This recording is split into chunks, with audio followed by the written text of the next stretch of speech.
People are on the way, so I think we should start within 5 minutes. Sir.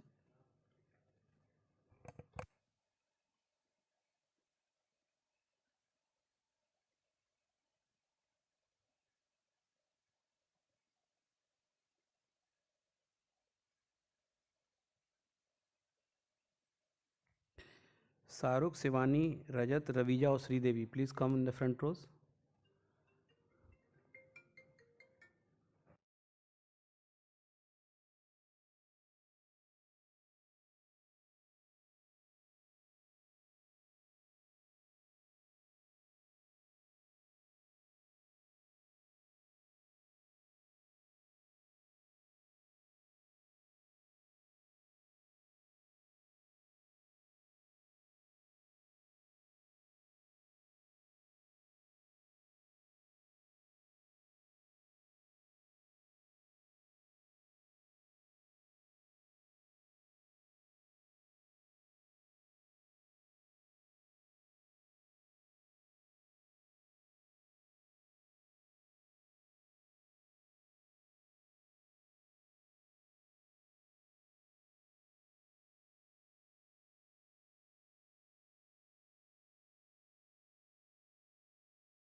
Science, a panel discussion on license terms and conditions.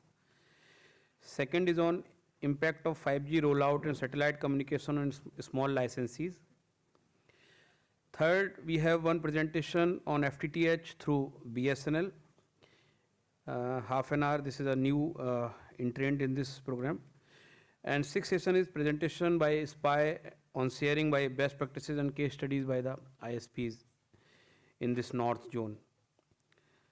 So this is today's program. And we will start the first session within 5 minutes. Thank you.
Good morning.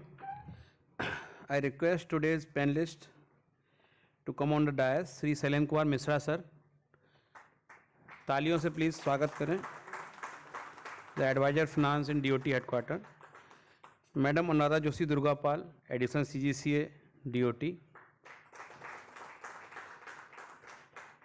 Sri Ajay Kumar sir, DDG LFA. Sri Vivek Narayan sir, DDG DS. And Sri Sanwaj Alam, DDG LFP.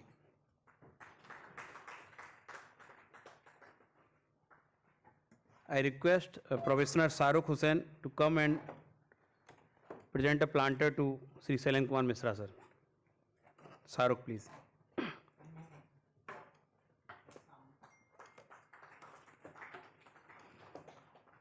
I request Shivani to come and present a planter to Madam Joshi Durgapal.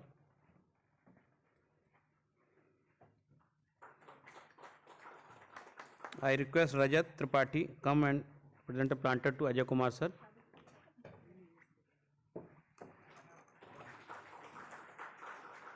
I request Sridevi to come and present a planter to Vivek Narayan sir.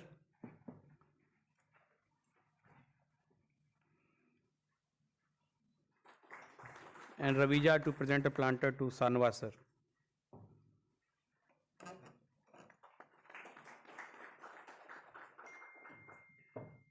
So we will start now the session, fourth session. Misra sir, you will be the moderator of this session, sir. So you moderate as per your convenience. And the format is that 5 or 10 minutes each panelist will address the gathering, and then we will open the floor for the question and answer from the ISPs. Sir, over to you, sir. Thank you.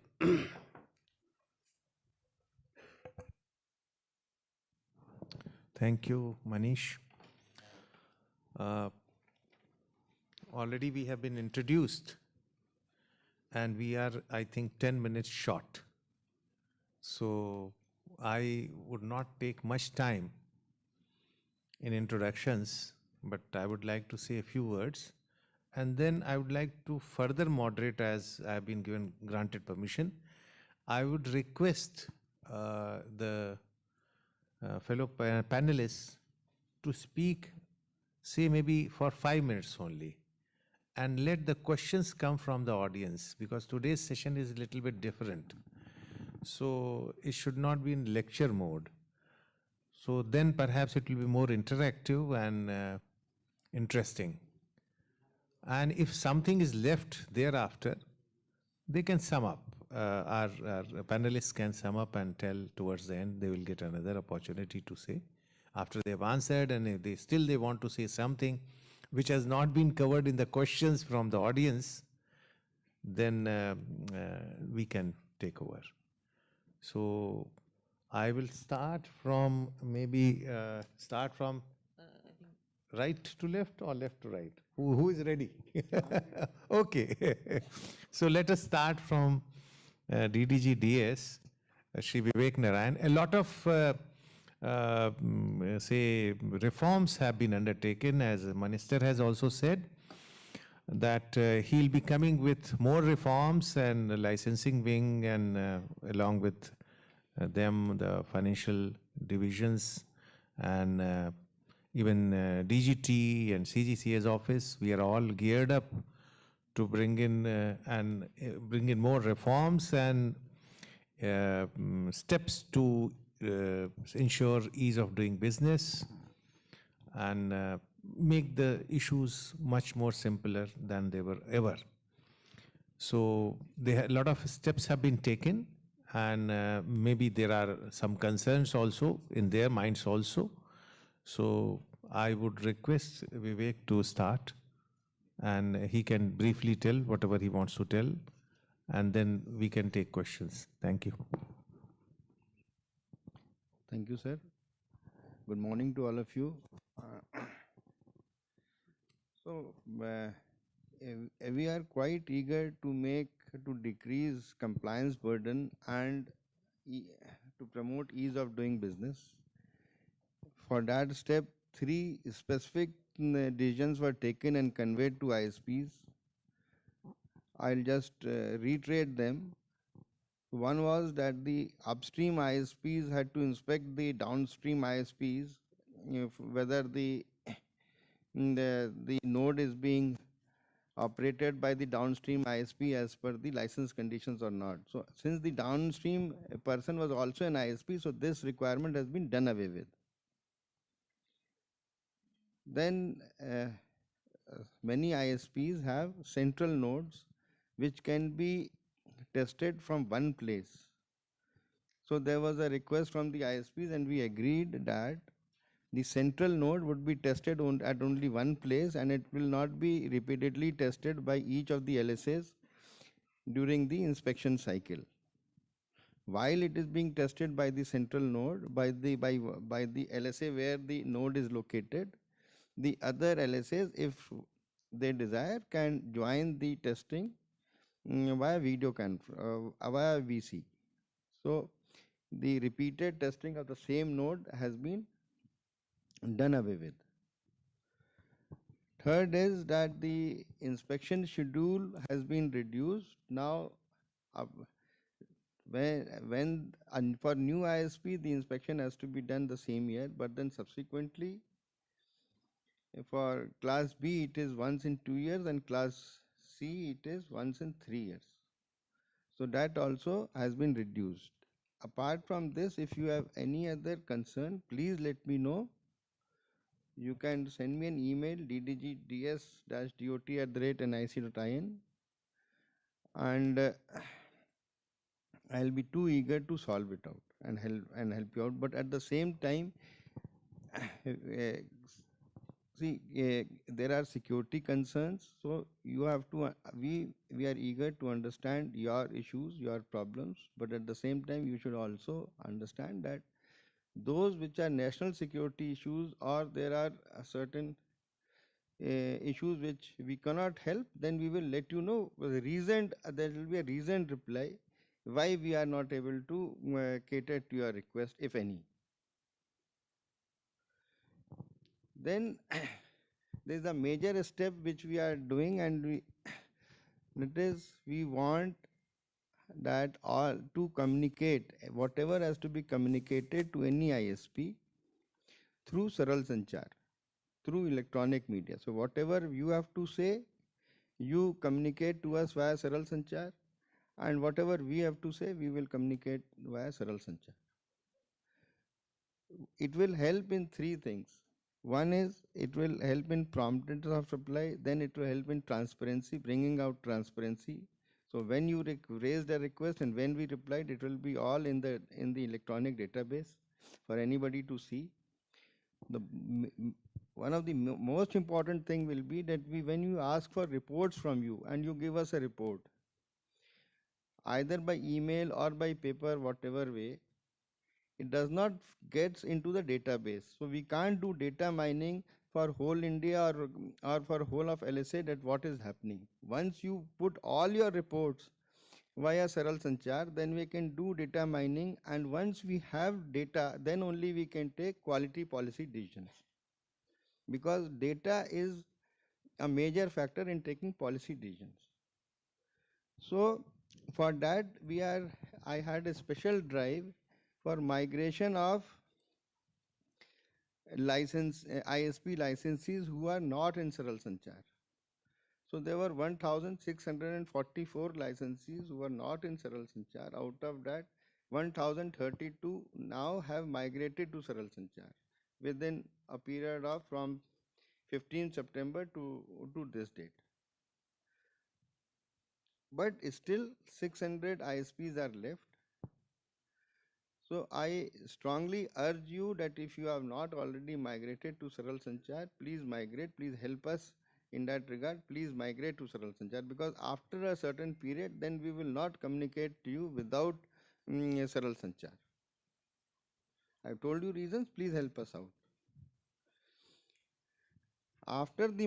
Since the majority of migration has taken place, now we are also concentrating on the reporting module. There is only 3% of the total 2,600 licensees, only 3% are mm, giving their reports in the reporting module of Saral Sanchar. So at least all those who have migrated or who are already, see, post 2018, I'll explain. After 2018, all licenses have been issued through Saral Sanchar only. Post 2018, there were 1,644 licenses which had to be migrated to Saral Sanchar, out of which 1,000 have migrated. So now majority of the licensees are under Saral Sanchar. We request you, we urge you to kindly start reporting in Saral Sanchar. It will help you, it will help us, and it will help the government in taking quality policy decisions. May I ask how many of you are licensees and have migrated, or any license? So how many of you are ISPs? Kindly raise your hand. And have all of you have migrated to, or all of you are in Saral Sanchar? Anybody who is not in Saral Sanchar? So please, no, is there any communication gap? You don't know that you have to migrate? You have migrated. So anybody who has not migrated? So since all of you have migrated, are all of you started reporting on the Saral Sanchar? There are all three of you are also reporting on Saral Sanchar?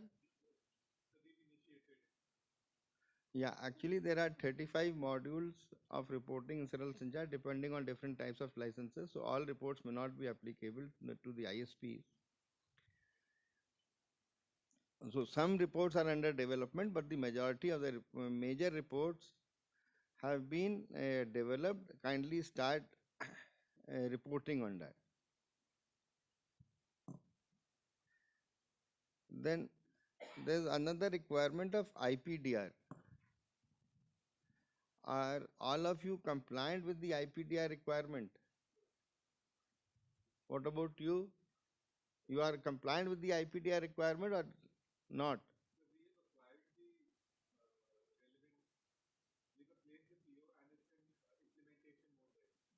Okay. What about you?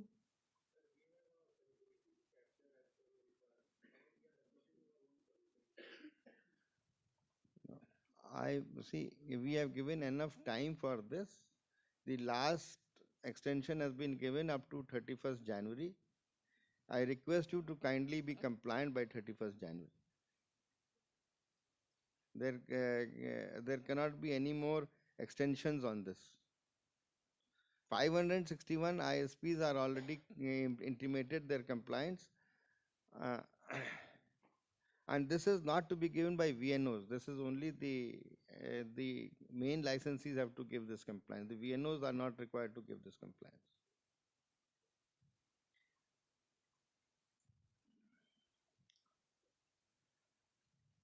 And no, this is what I had to say. And if there are any questions with regard to licensing, then you can raise, or any issues or any requests for reduction in compliance burden, please let us know. Yes, please.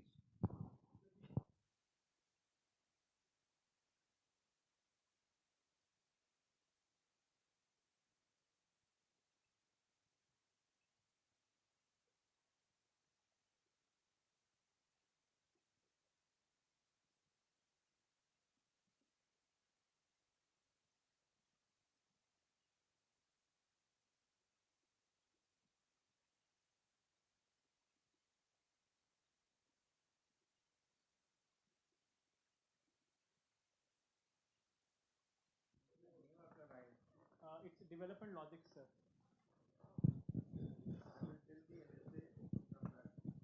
But it could be for everyone, sir. That is your requirement. No, I'll explain. If it is, see, for your particular case, I'll request the LSA to come back to you and confirm. For everybody's, since the thing is that there is an IPDR format. There are 16 fields, and if you are doing netting, there are 8 additional fields. then the ISP can himself check whether all these fields he is getting and he is populating or not, and whether they are correct or not. But as a matter of abundant precaution, as you said, that you want the LSA confirmation, LSA will confirm it to you. I'll ask the LSA to do it.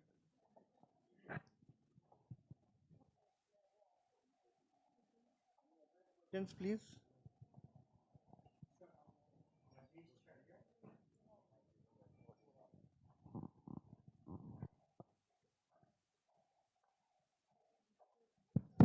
In regards to the migration to Saral Sanchar, it's a very good initiative. We really appreciate that. But our request is how to merge the Saral Sanchar with the Saras. Because what happened, multiple sites with a very similar name confuse the licensee कि which way we should go. So if we can merge the Saras with the Saral Sanchar and it become simplification. अभी जो आपने ये सरस भी बनाया है in the online meeting, I have raised this issue. You are putting double check, double passwords. There are maker, checker type thing. And if I have got 5 license, I have to log in 10 times, which is very painful. So in it is our opinion, it's our suggestion that how to simplify this by only using one login. And if you still want that one checker should be there, so you can do 2 login. But all the licenses should be covered with one login of maker and checker. And try to merge both the portals together. And right now, due to this advancement of technology, if I am not submitting any report or any return in time, then we should not go forward. First, we have to submit the earlier report which is pending, then you should allow me to go further. So this will put a compulsion on us to file all the reports in time. Thank you. You have preempted one of the speakers, so I request him to just note it and he will come back when he speaks. है ना? आप इनका पूछ लीजिए सवाल. In regards to sir इनका सवाल मैंने इसीलिए मर्ज किया कि वो सरल संचार को प्रमोट कर रहे हैं और ये सरस को प्रमोट कर रहे हैं. नहीं वो आपके दिमाग में है, ऐसा कुछ नहीं है. Let me tell you very clearly that efforts are being made. और जो ये पोर्टल्स के डेवलपमेंट होते हैं, especially in government also, even in private sector also, unless until you are getting for private sector में ERP solution ले आए, कुछ कर दिया enterprise, ऐसा गवर्नमेंट में होना थोड़ा सा मुश्किल होता है, क्योंकि केवल they are not only they don't have to just merge here, यहाँ पे कर लिया वहाँ पे कर लिया. There is another system also, accounting का, we have to keep accounts, and that accounts is CGA. Okay, so there is a payment system that entire government does, तो वहाँ integration है, but we require certain customizations for everything. So already that is going on, and some of the things are already happening. Node use पे बहुत काम चल रहा है, other use पे काम चल रहा है. Very soon you will find that you will have no issues at all in migrating. You will just log in somewhere. And अभी भी आज भी वैसे आप सरल पे जाने के लिए आप सरस के थ्रू जा सकते हैं. सरस संचार इनके लिए सरल संचार के थ्रू सरस पे आराम से जा सकते हैं. मैंने जब देखा है पहली बार, I was in try, so I went through सरल संचार only. Okay, वहाँ से गए और किया आगे. अभी भी जैसे आप पेमेंट करते हैं, कुछ कहीं जाते हैं, किसी वेंडर का पेमेंट करते हैं, तो क्या होता है, आप पेमेंट करते हैं, वहाँ जाके वो करते हैं, तो तुरंत आपको कहीं और ले जाता है वो, है ना? तो वो फिर then it moves on. So but then yes I agree, it should be seamless, जहाँ आपको पता भी ना चले, है ना? तो उसके लिए कोशिश जारी है, and I think with in 6 months you will be finding that it is done. And not only these two efforts are on to integrate many others. We have hundreds of portals now in government. DoT में भी अच्छे खासे हैं. So all that effort is going on, but you know it takes time. Sure. We are taking note of whatever problems you have, and the gentleman is here. He'll be handling it. लेकिन तब तक आप जो specific है इसका issue बताएं. Sir, with you 2 issues are there. Like the PM Vani is in line, and the other Wi-Fi things are also in line. But in absence of active infrastructure sharing among the ISP, nothing is getting forwarded. If in the PM Vani, PM Vani or any other thing, if I am not being allowed to share my active infrastructure with my fellow ISP, I will not be able to proliferate. Simple in the rural broadband, if all the ISP will start putting the independent OLD, first of all, it's a capital loss. No optimum use of OLT will be there. If one OLT is being installed and if we are being allowed, so we can put multiple ISPs can put ONT on that OLT. So it will save the capital also and it will save the location time, etc. Number two, sir, in regards to your IPDR, the customers who are having with ISP directly, we are in the process of making and we are implementing. But the lease line customer, the corporate customer, we have already advised them to make your own IPDR, and for them, they are responsible. We should not be held responsible for the corporate customer while we have taken the undertaking also of the IP uses, and we have intimated them also for maintaining the IPDR, which can be demanded by the security agency as and when required. One more thing, sir. Database is becoming so big, and keeping the database for 2 years is a very, very big job. Earlier it was 1 year, now it has been changed to 2 years. What we think is that rather than doing the postmortem of any activity or any incident, it is better to do the incident online or real time. Then it will be useful. Otherwise, user चला भी जाता है और उसकी digging करते रहते हैं, कुछ मिलता नहीं है. Thank you, sir. I'll reply, I'll clarify the issues one by one. सबसे पहले आपने कहा डेटाबेस 2 साल का database. So the thing is that this requirement is of security agencies. I can ask them to review this requirement कि what is their feeling. ठीक है, इससे ज़्यादा मैं कुछ नहीं कर पाऊँगा. लेकिन ऑनलाइन नहीं होता है. किसी के मान लीजिए चोरी हुई या कोई अनटोवर्ड इंसिडेंट हुआ, फिर उसने पुलिस में जाके कहा, फिर उसने कहा इन्वेस्टिगेशन में 1 महीने बाद 1.5 महीने बाद मालूम पड़ा कि अच्छा ये इस कॉल लॉग या इस इंटरनेट सेशन का डिटेल्स चाहिए. तो ऑनलाइन तो मालूम नहीं पड़ेगा. ऑनलाइन अगर किसी को मालूम है चोरी हो रही है, चोरी होने ही नहीं देगा.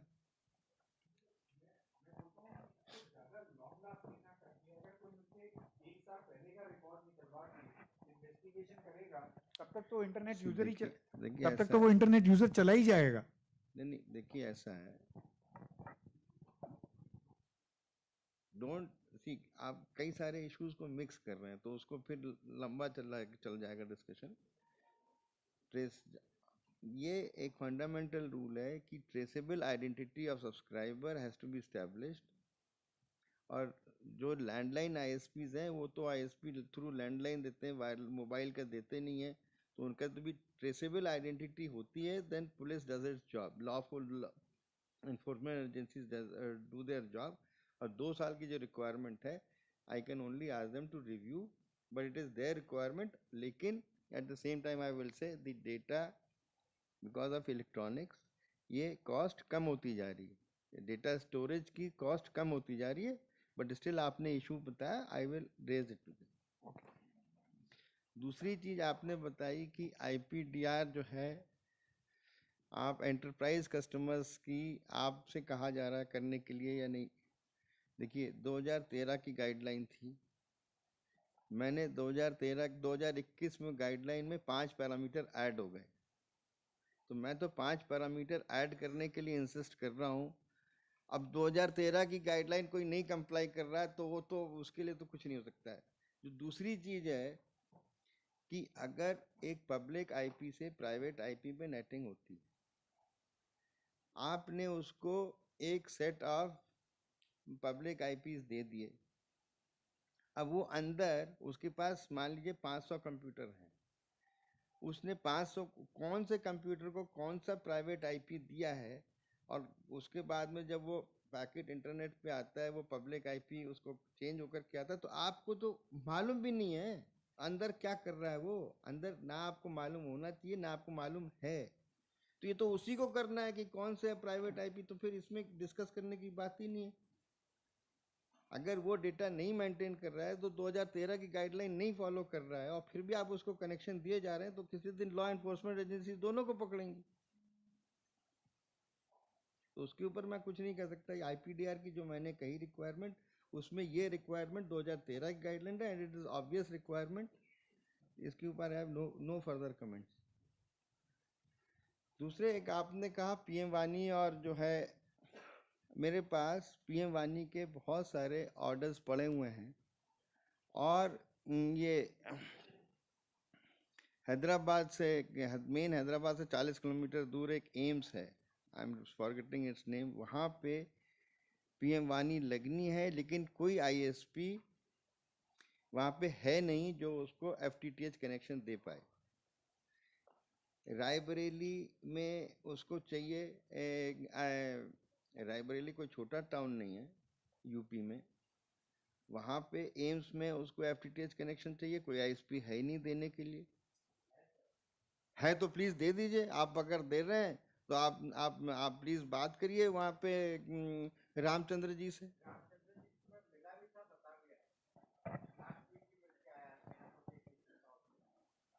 आप रायबरेली में आप प्रोवाइड करते हैं, आप कनेक्शन दे देंगे? हाँ दे देंगे, आईएफ पे दे देंगे। हाँ तो आपके पास क्लास बी लाइसेंस है? बी है। तो पूरे यूपी में आपके कितने सिटीज में आप जो है आईएस कनेक्शन देते हैं? मैं सब लिस्ट दिया है उनको, व्हाट्सएप पे डाल के आया रामचंद्र जी।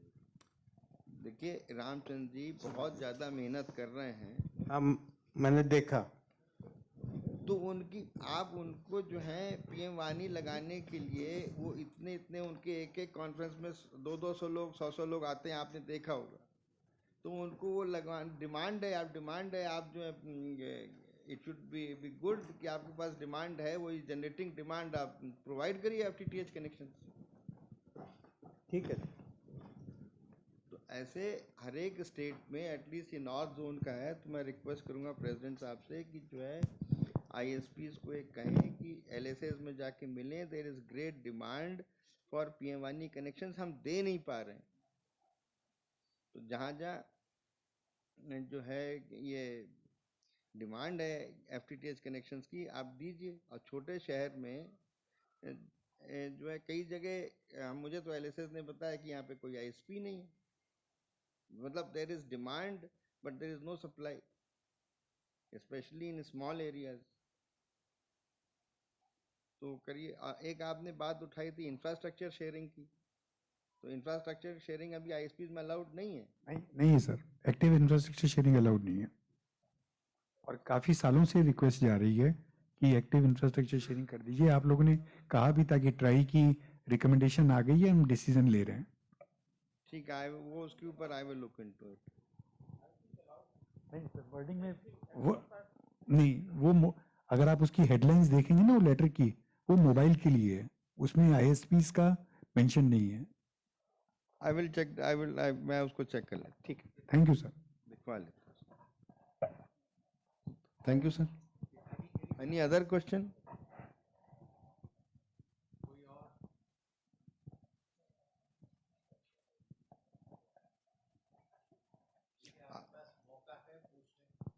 जो रायबरेली से हैं, आप अपना आप मिल लीजिएगा इसके बाद, नाम बता दें आप अपना।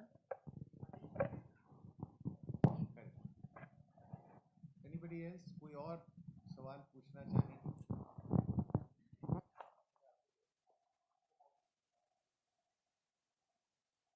Hello. Hi sir, my name is Manoj Singh. I am from Orange Business Services. So with respect to the VNO license, if you see the multi-parenting is allowed for the ISP, but when we go for the VNO access services, there are restriction for multi-parenting in certain conditions there. And the same is allowed for the class B, if anyone having a class B access to have a multi-connected on the same PBX, but it's not allowed for the VNO access if A category licenses. So I would request you if you may see those clauses and if you amend, because It's a very challenging for anyone to have a multiple parenting in the same circle and deploy the multiple PBX. So there is no any business case. So if you can see those clauses and amend, it would be very helpful. Thank you. तो issue कह रहे हैं वो technically थोड़ा समझना पड़ेगा block diagram पे। तो मेरी रिक्वेस्ट ये है कि आप एक ईमेल या एक letter along with the block schematic and the license conditions which you are referring to, आप वो दे दें, then we can have it examined, and first of all we will be able to better understand कि आप कह रहे हैं, and then we will be able to help you out if it is possible. Yes, sir, we have submitted multiple times. We can forward you, not an issue, sir. Thank you. ठीक है, forward कर दीजिएगा।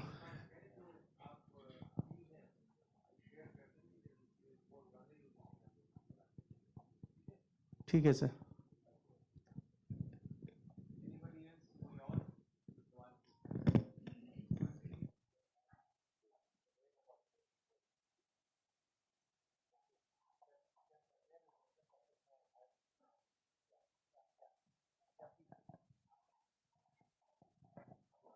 Sir, I am from NetLife Network. Sir, our concern is that we facing very hard competition because we maintain 18% GST, 8% AGR, all the things. Our idea is that this is a make compulsory for all ISP to, when he raise his invoice to any party, there is mentioned must be with a license number, just like GST number. So the bogus ISPs are turned down. This is the idea, sir. Just like GST number on our each and every bill. So our ISP number, why not? Because they raise bill to hotel, they raise bill any party. We raise bill, we pay AGR. We don't pay AGR. There is a no checkpoint. Thank you.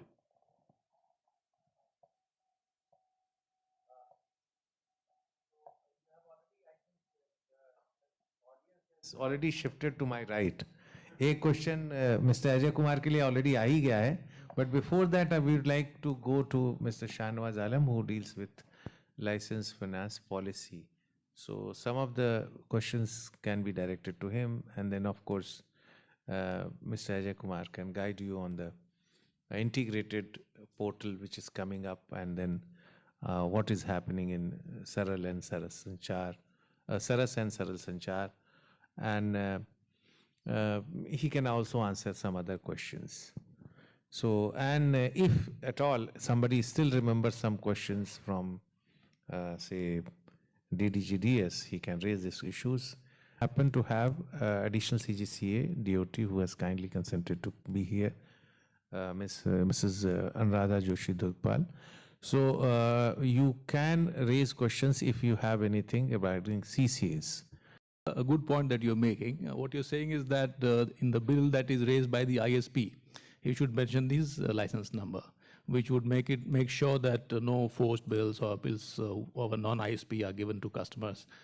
But there are two issues here. First is that ultimately when he's providing service to his customer, he's doing it on the basis of some arrangement he may have with other ISP.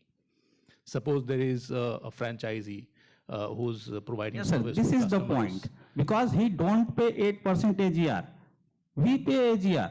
Our neck is directly in your hand. Yes, you have so we leave the ISP license and get the any franchisee. This is good, like that you say. No, what I'm saying is, suppose somebody is providing internet service to a customer. He would have taken some if he's not a licensee by himself, he would have taken franchise from someone. Sir, our idea is only on who is liable to pay that AGR on this bill. That license number are there. This is the idea. Right. Because I think there is a 100 rupees license bill. So 8 rupees, who pay? Yes, your point is quite clear. The thing is that whoever has given him the authority or who has given him franchise to provide services, first responsibility is that ISP licensee who has authorized that franchisee to operate on his behalf. So he has to ensure that he does not issue bills in his own name or in somebody else's name. That bill is issued in the name of the licensee. First responsibility is that. Of course, and this point is also well taken, that we can have a condition where whatever bills are issued by whoever, the ultimate licensee who's providing the service, his license number should appear there. So we'll make a note of that. Thank you.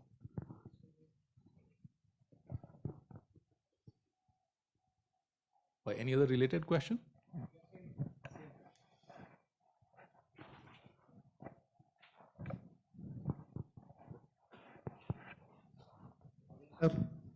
My name is Fahimur Rahman. I am from EasyNet, Saharanpur. Concerning, sir, the same area which matter he's been raising, you are talking about the arrangement. The arrangement is done from the ISP to the franchisee, but the franchisee further gives another sub-franchisee, and thus another franchisee gives a connection to the customer. So what the AGR is being charged from the ISP to franchisee bill, and there is franchisee billing to sub-franchisee and sub-franchisee billing is to customer. So there is a total loss of the AGR, and when we report it to the DoT or CC office or Termcell, they say go and report to the police station. The person is not stealing my AGR, they are stealing your AGR. So we should not go and to report to the police station. You should report it to the police stations and all. And it's very simple today world. You Google the number of ISPs in any city, you get the database. They ask database from our side that provide the database who is doing the illegal business and all. Why will take the say in a small city, who will take say कि किससे दुश्मनी लेने वाली बात हो जाती है sir, कि केबल ऑपरेटर्स जब से इस बिजनेस में आए हैं तो ये सब चल रहा है. 700 रुपये 500 रुपये में सर मिलता है, फ्रेंचाइजी देता है फ्रेंचाइजी को, वो 700 रुपये में आगे सब फ्रेंचाइजी को, वो 900 रुपये में कस्टमर देता है, and you get AGR on 500 rupees. Where in our case अगर हम बिल देते हैं ISP लाइसेंस है तो वो वी हैव टू पे 18% GST एंड 8% AGR ऑल्सो. सो हम लोग लाइसेंस लेके ऐसा लगता है कि गलती कर रखी है. देखिए, आप जो कह रहे हैं कि हमने लाइसेंस लेके गलती कर रखी है, तो एक्चुअली आपने लाइसेंस लिया है और आपका वो फ्रेंचाइजी है, इसीलिए तो वो बिल कर पा रहा है. सर गलती है ना, ISP जो हम लोग है C क्लास नहीं करते हैं, जो B क्लास और A क्लास ISP है वो जो फ्रेंचाइजी मॉड्यूल पर ज़्यादा लेके चल रहे हैं ना, वो करवा रहे हैं गड़बड़ सब टोटल. इसमें कमी फ्रेंचाइजी की नहीं है, करवा हम ही लोग रहे हैं गलत. जो लोग फ्रेंचाइजी बना के उसे सिखा रहे हैं ना कि आगे भाई मैंने तो फ्रेंचाइजी को बिल दे दिया, उससे सेटिंग कर ली कि भैया मैं आपको बिल दे दूंगा इतने रुपए का, बस आगे आप इसे कितने का भेज दो. और मैक्सिमम वो लोग फ्रेंचाइजी बिल नहीं देते हैं. तो ये तो क्वेश्चन ही खत्म हो जाता है कि उस पर GST नंबर होना चाहिए, ISP नंबर होना चाहिए. कस्टमर बिल ही नहीं पहुंचता है. हाउस होल्ड जितने FTTH कनेक्शन है 90% डोंट गेट बिल. और पता भी नहीं होता बिल करना है या ऑनलाइन रिचार्ज करना है, क्यों ऑनलाइन रिचार्ज का कोई ऑप्शन नहीं. पेटीएम डायरेक्ट उनके नंबर पे होती है या होम कलेक्शन होती है, cash payment. So ultimately the licensee who's providing the services, it's his responsibility. अगर उसने ऐसा फ्रेंचाइजी बना रखा है और वो अपने नाम पे या किसी और के नाम पे बिल रेज करता है, तो उसमें लाइसेंसी की भी रिस्पॉन्सिबिलिटी है, क्योंकि लाइसेंस कंडीशन में ये साफ साफ लिखा हुआ है कि all bills are to be raised in the name of the licensee and all revenues are to be taken into account for the AGR statement. So the first responsibility lies with the ISP, the licensee, who has found a franchisee and who has found a sub-franchisee and a chain of those franchisees. It has to be ensured by the licensee, first thing, that all bills raised should be in the name of the licensee.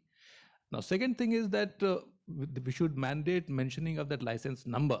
That is something that we can think about. What we would request is both of you should maybe write a letter saying that to avoid any kind of problems in case of billing, the license number also should be mandated for the... The question is not that. Okay. So you can just send it again. You can send it again and we'll take a look at it. Curb those ISP, illegal operators in our areas. So if you have already sent it, please send it again. Because we are if getting you have not sent it earlier, we are getting a very tough competition from there. 26 margin is a huge margin. We cannot reduce our age. Yes, yes.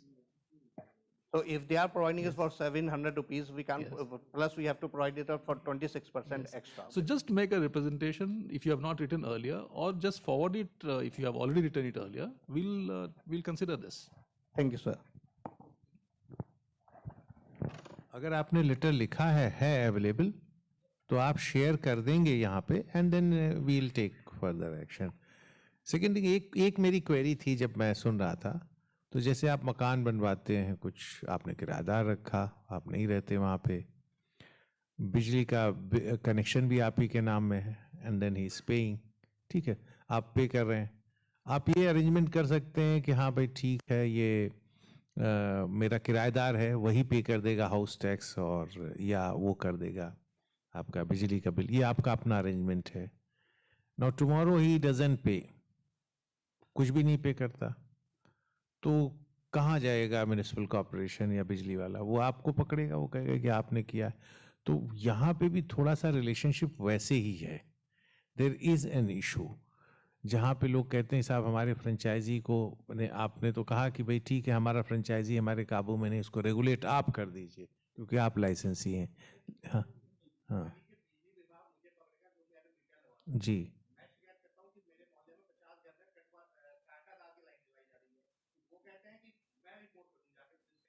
नहीं नहीं वो ये नहीं कह रहे, नहीं नहीं,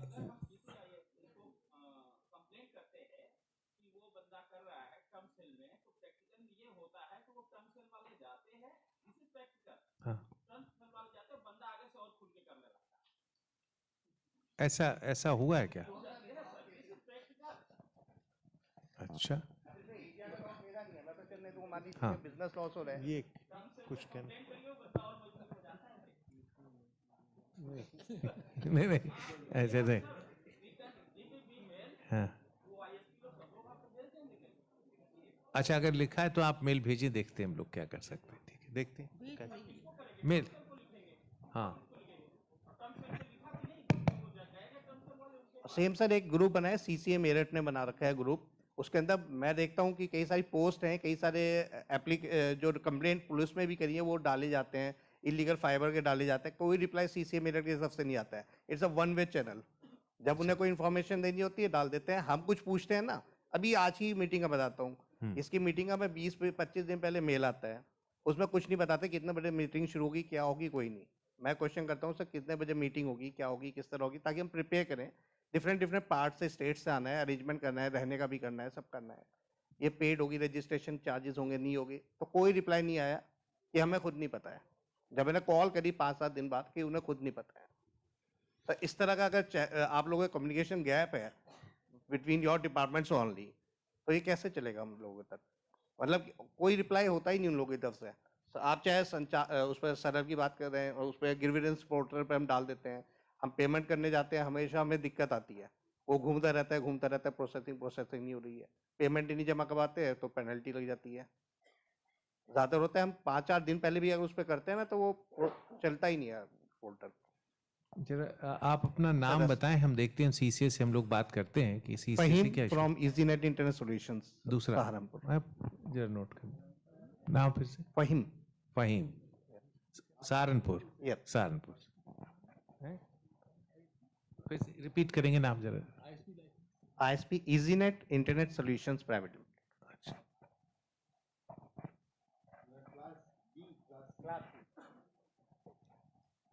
okay, नहीं आपने कुछ सजेशंस दिए हैं बहुत अच्छे, ये आपने प्रॉब्लम्स बताई, some of the things will be sorted out. Next time जब भी कोई कॉन्फ्रेंस करते हैं तो मैं रिक्वेस्ट करूंगा यहाँ जो ऑर्गेनाइजर्स हैं, जो ऑर्गेनाइज कर रहे हैं, दे शुड मेक अरेंजमेंट्स की सारी सूचनाएं रहें, every information should be available and there should be a contact point जहाँ पे कोई आदमी पूछ सके कि जो इन्होंने सवाल पूछे हैं वो दे सके। और अगर आप सीसीएस के थ्रू भी अगर उसको स्प्रेड कर रहे हैं तो there should be a mechanism जहाँ पे वर्कशॉप या सेमिनार आप कर रहे हैं उसके बारे में जानकारी ली जा सके।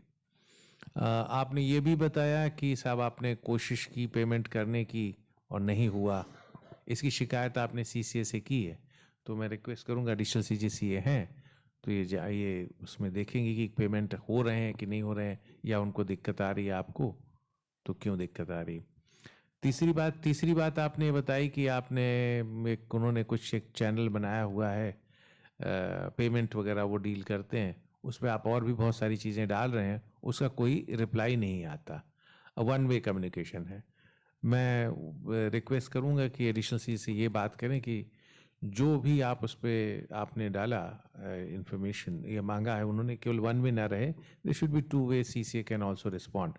बट आप बहुत ही इवॉल्व आई वुड से लाइसेंसी हैं, आपको सारी चीज़ें पता है, आपको ये भी पता है टर्म सेल क्या करता है और क्या नहीं करता है. तो आप CCA के पास टर्म सेल की शिकायत क्यों करते हो भाई, है ना? उसके पास भेजो ना. तो ये जब आपको पता है उसके बावजूद आप दूसरी जगह शिकायत कर रहे हैं, माने आप पोस्ट ऑफिस की वो शिकायत आकर के बगल में संचार वन वहाँ डाल देंगे तो नहीं होगा ना. दो एक ही संचार मंत्री के अंडर ही दोनों डिपार्टमेंट है, लेकिन दोनों जगह ऐसा मिक्स एंड मैच आपको पता है.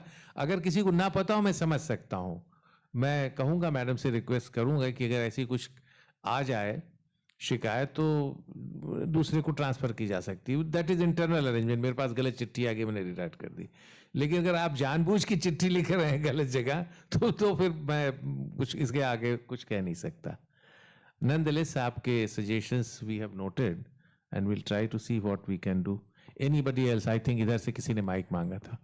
हाँ जी, आपको माइक मांगा था. हाँ, yes sir, myself Anuj Anurag. Sir, there was some नहीं, वो अपना वो भी बता दें आप, नाम और communication. Anuj Anurag from Asian communication, Faridabad. Thank you. Sir, there was some changes in rule in October 2021. So after that, there was AGR should be levied only on the internet services, not on the other services provided by the same provider. But in CCA Saras portal, when we are putting the amount, so it is calculating on that entire GST value or in the entire value. It is not segregating between the ISP services and non-ISP services. Okay. So और कोई questions? no, so I was looking for this meeting for a long time, and I'm looking for a solution from you. Clarify it in little more detail. What is your there are various options in Saras portal when we pay the amount. So there are amount for internet services, there are amount for various services, and then there is an amount for non-ISP services, which as per 2021 letter, October 2021 letter, it should not, there should not be any AGR on non-ISP services. But in present portal online, whenever we are entering the value, it is taking on entire amount. It is not segregating between the ISP services and non-ISP services. So we have to pay for, like suppose I am an ISP. At the same time, I am providing some hardware or some consultancy services to some of my customer. So which is a non-ISP services. So, but I am charging for that. Suppose I have charged 10,000 rupees for an internet services, and I have charged 5,000 rupees for my consultancy or for my manpower or for any other services. So my total bill value is 15,000 rupees, or there are separate bill, 10,000 and 5,000. But in Saras portal, it is calculating AGR on 15,000 rupees, not on 10,000 rupees. Whereas as per the letter, it should be on only on 10,000 rupees, not on 5,000 rupees. No, you have to declare it in the top in gross revenue everything, and you have to take the deduction of that amount. And so there is no provision in deduction format, because the deduction format only deducts the GST amount, not anything else. No, it's an automatically, sir. We can't do it manually. I have noted it, but as such, there is a others is there in a deduction also. You can put it there in others. That portal takes it automatically. They do not allow us to take that advantage. I'll look into it. आपको response ये देंगे, और concern CCA को भी हम चिट्ठी लिख रहे हैं कि आपसे बात करें, देखें कैसे रिजॉल्व कर सकें. क्योंकि आपने जो समस्या बताई वो सभी को नहीं आ रही है, क्योंकि मैं अभी महाराष्ट्र में था, ऐसी समस्या किसी ने बताई नहीं.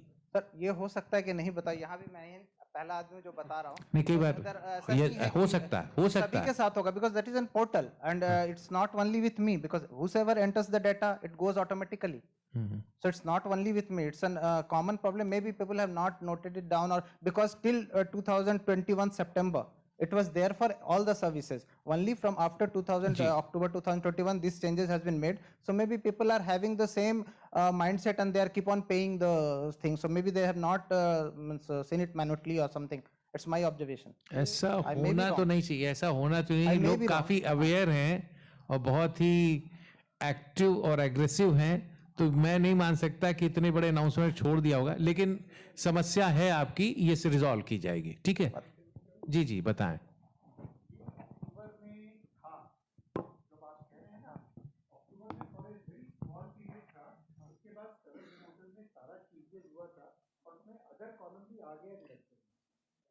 I'm from the ISP. I am also the ISP. तो उसमें अब वो डिडक्शन का कॉलम है जैसे बता रहे हैं अजय कुमार जी, वो है, आप देख लेना, इसमें है, पहले था।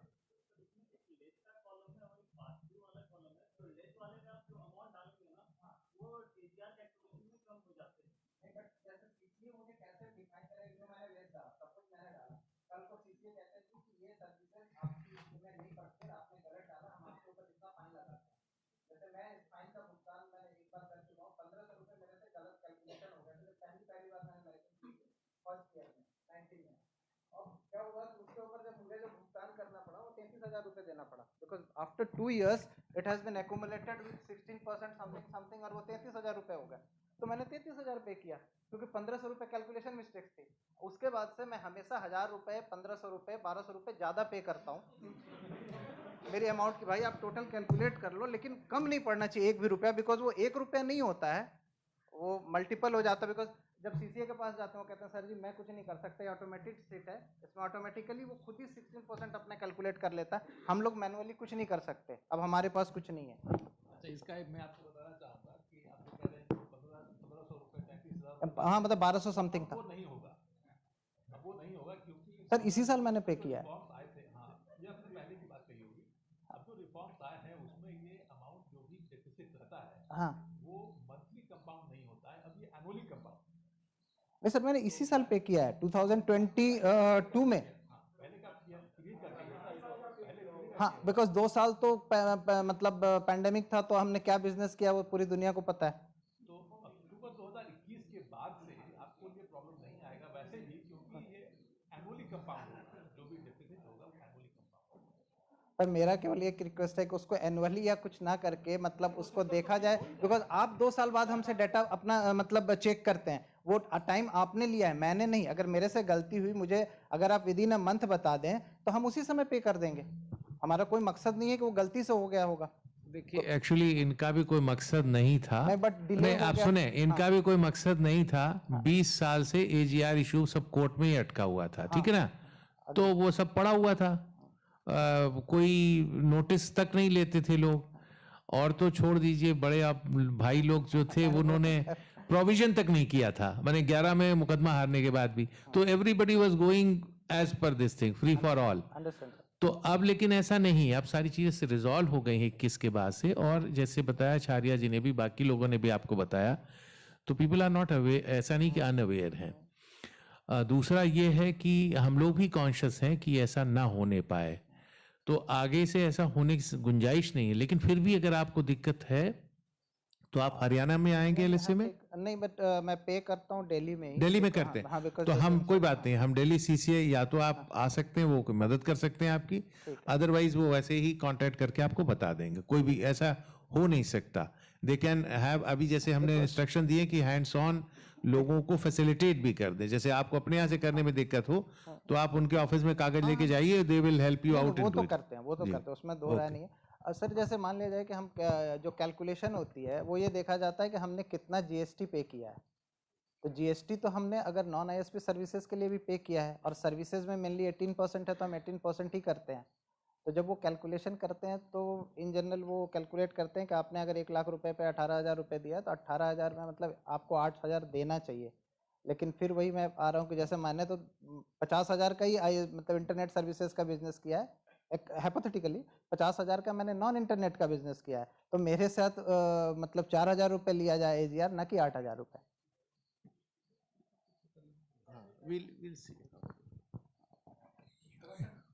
ट्रिकी है सर, बट उसको मतलब इसलिए ज़्यादा से ज़्यादा अगर क्लैरिफाई हो जाए इस पॉइंट को तो सबके लिए क्लैरिटी रहेगी, कोई कंफ्यूजन नहीं होगा ना। ये होगा कि आईएसपी की तरफ से भी कुछ लोग दूसरे सर्विसेज को भी ऐड ऑन करके चोरी कर रहे हो या एजीआर, वो भी नहीं होगा, और दूसरे मतलब क्लैरिटी होगी हम सबको दोनों तरफ। जी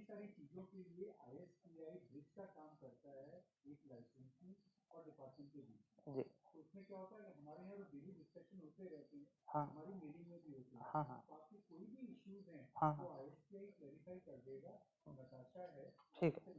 आईएसपीआई आप लोगों की तरफ से हमें जब से लाइसेंस है मेरा अपना का कोई मेल या कोई हमें पता ही नहीं कौन से, तो आपने कभी आईएसपीआई को अप्रोच नहीं किया ना? आईएसपीआई भी तो कह सकते हैं बच्चों को ओके, अब तो कोई बात नहीं, वो ठीक है. हाँ हाँ हाँ हाँ.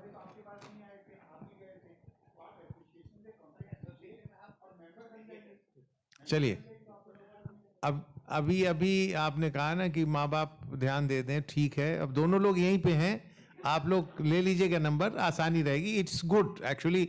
बहुत सारी समस्याएं सच में रिजॉल्व हो जाती हैं, और कई बार रहता है ना कि कई चीज़ें नहीं पता चल रही हैं, तो कोई ज़रूरी नहीं कि आपको शीशे के पास तक जाने की ज़रूरत पड़े. आपके बगल में ही आपको कोई साथी ही बता सकता है. There are some clarifications on this, वो हमारे बताना चाहेंगे Shahnawaz. Related to the question that you had raised, the issue that you had raised, I just wanted to clarify that in October 2021, several steps were taken by the government to streamline and to make the telecom services ecosystem much more robust. So the first was that any business that the licensee does, which is non-telecom, so revenues of that business will not be included in the AGR. And if there are some minor issues, some minor glitches somewhere in a computer system, that will be set right. That's not a problem. So the basic thing should be very clear that any business which is non-telecom, revenues from that business will not be included in the AGR. That is point number one. Second point is that initially we had this problem of penalty to be levied on short payment. Now the issue of penalty on short payment is not there. So again, this relates to your 1,500 rupees turning into some 33,000 odd, because there was penalty and then there was interest on penalty. So all that has been done away with. And this is a part of the telecom reforms. So, and also compounding was done much more frequently than, so that issue also has been resolved. Whatever interest is there on the amount that you have not paid, that amount would be compounded annually. So these are two very important reforms that have happened in the AGR related matter. So your issue that you raised just now, I don't think this will ever come up in future. Even if somebody makes a mistake, that issue will not, grow up into a big matter. Thank you. While the reforms is very good for the industry, one word what you have used, non-telecom. If you can just, we have already represented that rather than non-telecom, it should be non-licensed telecom. Because telecom is a very broad term. In the telecom, lot of issues can come and there are disputes like the data center, cloud services, which is not the part of any licensed services, but it is a telecom. So there is a dispute. So it is suggested that it should be non-licensed. शारी जी, actually आपको तो पता ही होगा कि ये जो हम लोगों ने लागू किया है नया रिफॉर्म्स, इसमें एक बहुत बड़ा योगदान रहा है ट्राई का भी, है ना. ट्राई की रिकमेंडेशंस थी पेंडिंग. ट्राई ने जितना कहा था, क्लेरिफाई किया था, उतना हम लोगों ने कर दिया. अब जो आपने अभी बात उठाई, इस पर हम लोगों ने ट्राई को एक रेफरेंस कर रखा है ऑलरेडी. मुझे पूरी उम्मीद है कि वो जल्दी ही इस चीज़ का क्लेरिफिकेशन दे देंगे, तब ये समस्या दूर हो जाएगी. ठीक है sir, thank you.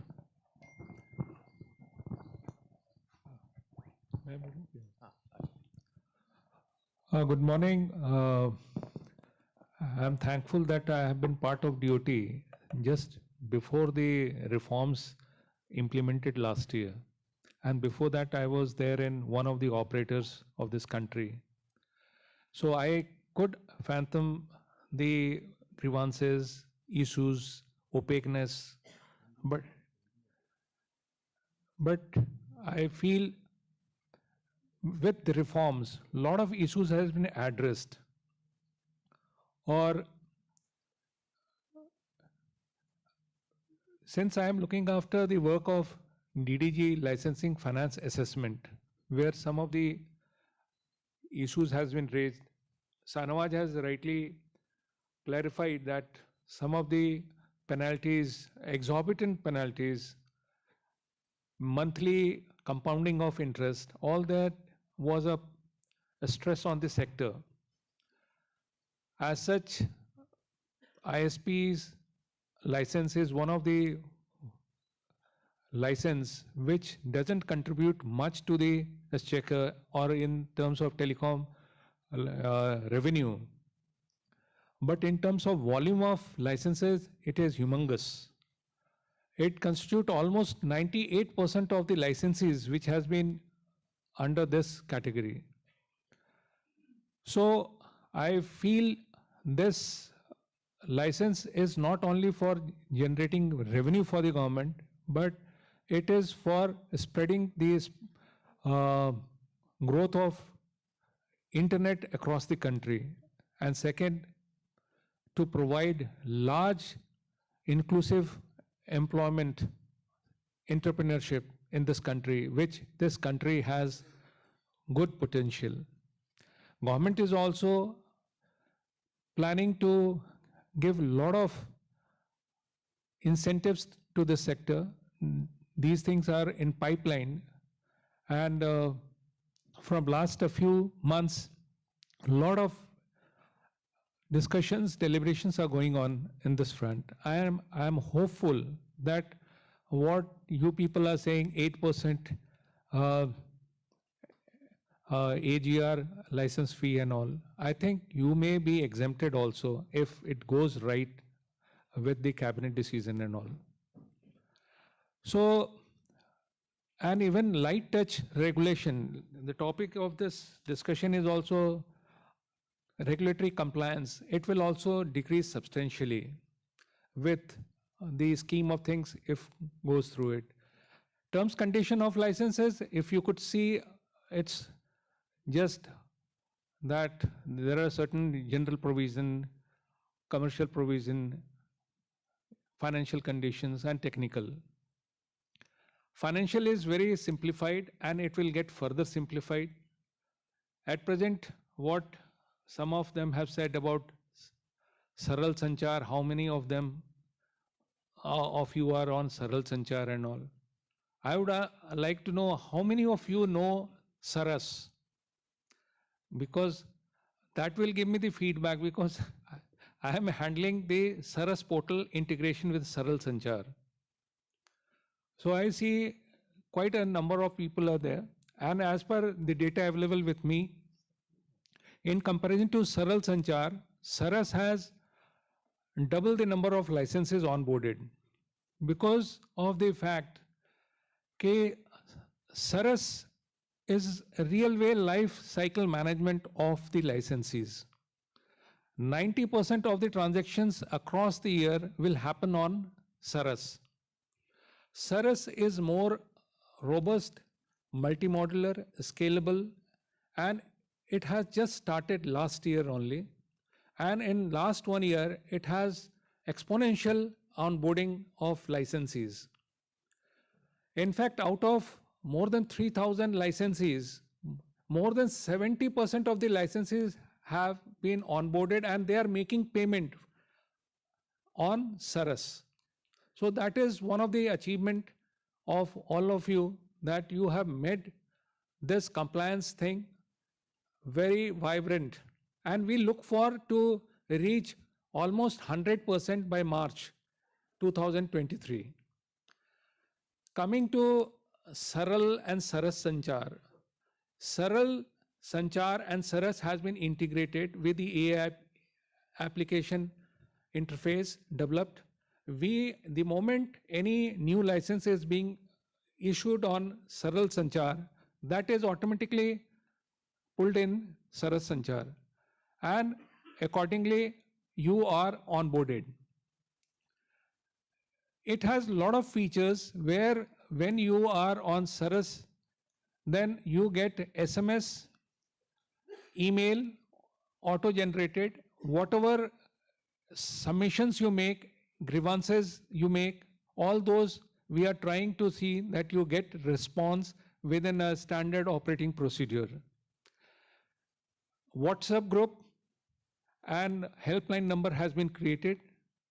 Yesterday only letter has been issued that all across the country, all CCAs will have telecom facilitation center with IT support and staff to onboard and eliminate any compliance burden on any of the small players for doing the compliance of terms and conditions, especially of finance or even other matters. We will coordinate and pass on to the technical wing also if that is required. Similarly, Saral Sanchar is also having what Vivek Narayan sir has said. It is also developing a lot of things, modules and all. Very soon we are developing a unified portal of Saral Sanchar and Saras, where there will be single login password whereby you can access both the portal, because these two are the real interface for the telecom licensees. Saral Sanchar gets you from the time of application and issuing of license, and after that you have to comply all the financial revenue share or other documents related to your business and all, reports and all, and payments as per the license conditions. So from my perspective, I feel that very soon you will have the real feel of ease of business. It's not like only Sunil Mittal saying, all of you will be saying that in Government of India, telecom has provided ease of business. So day in and day out, we are working very aggressively on that front, and you people are also cooperating a lot. Acharya Saab is here. He has been the real bridge between you and us. A lot of things we get from Mr. Acharya to improve our system, improve the compliances facilities. In fact, quarterly, when you are supposed to make payments and all, somebody said कि घूमता रहता है, payment नहीं आता है और परेशानी होती है. So all the CCAs across the country have been instructed almost 2 months back to have telecom resolution meet, telecom outreach programs, so that such kind of things are taken care of. And telecom resolution meets and others, we have requested them to preferably slate it in the week ahead when your payments are due for the quarter, so that there itself it can be taken care of, and there is no such hard feelings that because of a few hours and all I was not able to make the payment. It happens in most of the big institutions like IITs and all, when students are getting counseling and submitting admissions and all, robust systems of IITs and all also get hanged. Because if you wait for the last hour of the last day, definitely load is much more and such kind of eventualities happen. So I request all of you a little bit, one day ahead also doesn't make much difference, but it will give you peace of mind, and same way it helps us also. So that way, there are many issues I have written down, but just I have wanted to share the overall perspective on which DoT government is thinking to promote all of you. And you have very important, some of the complaints which has come in, that shows that there is still requirement of saturating the internet appetite of this country. That's why something is being sold in a premium and all.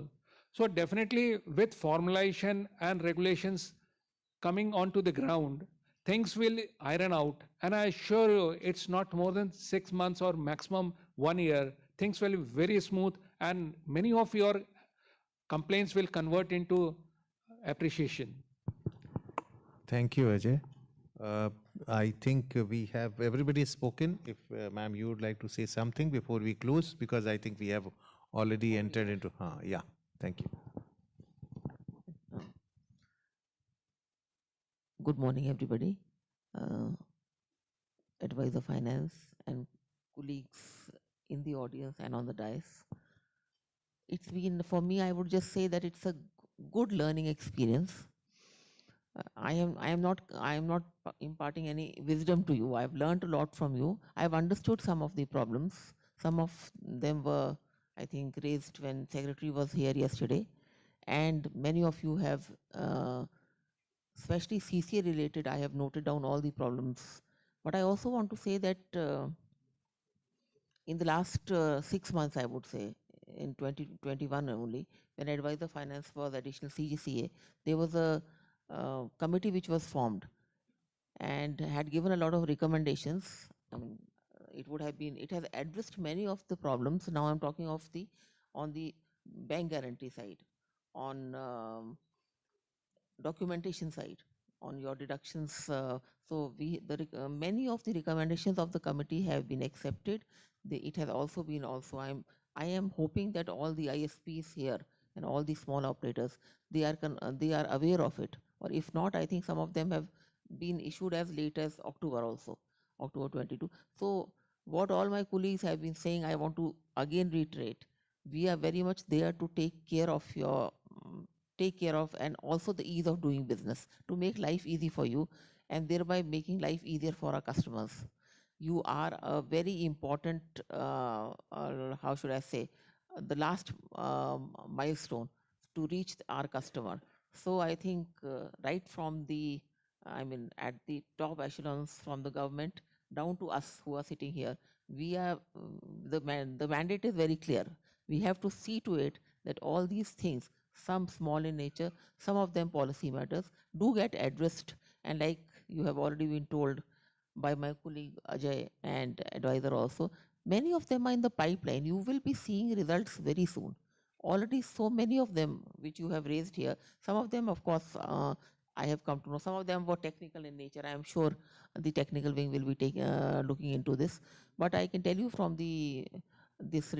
reducing compliance from the part on your financial, your obligations and the financial conditions, that is being taken care of, and that in a matter of few months only you will see the results. This is all it's a privilege to be here. I should be thanking NICF that I was invited.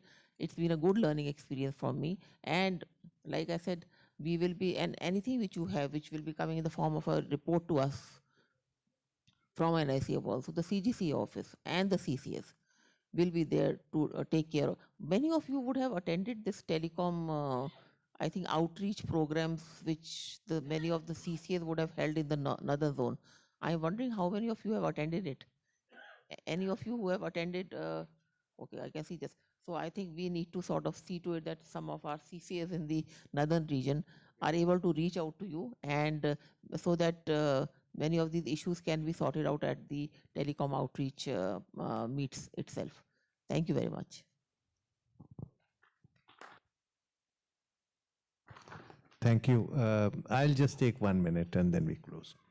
I can only say on behalf of my panelists here and some of the wings which are not represented here, like say DGT saying, by chance is not here, but then I would like to, and on behalf of Secretary and our honorable ministers, I can only assure all of you that we are together in this journey to make your life easy, to ensure ease of doing business, to see that the service providers across the chain, right from top to bottom, have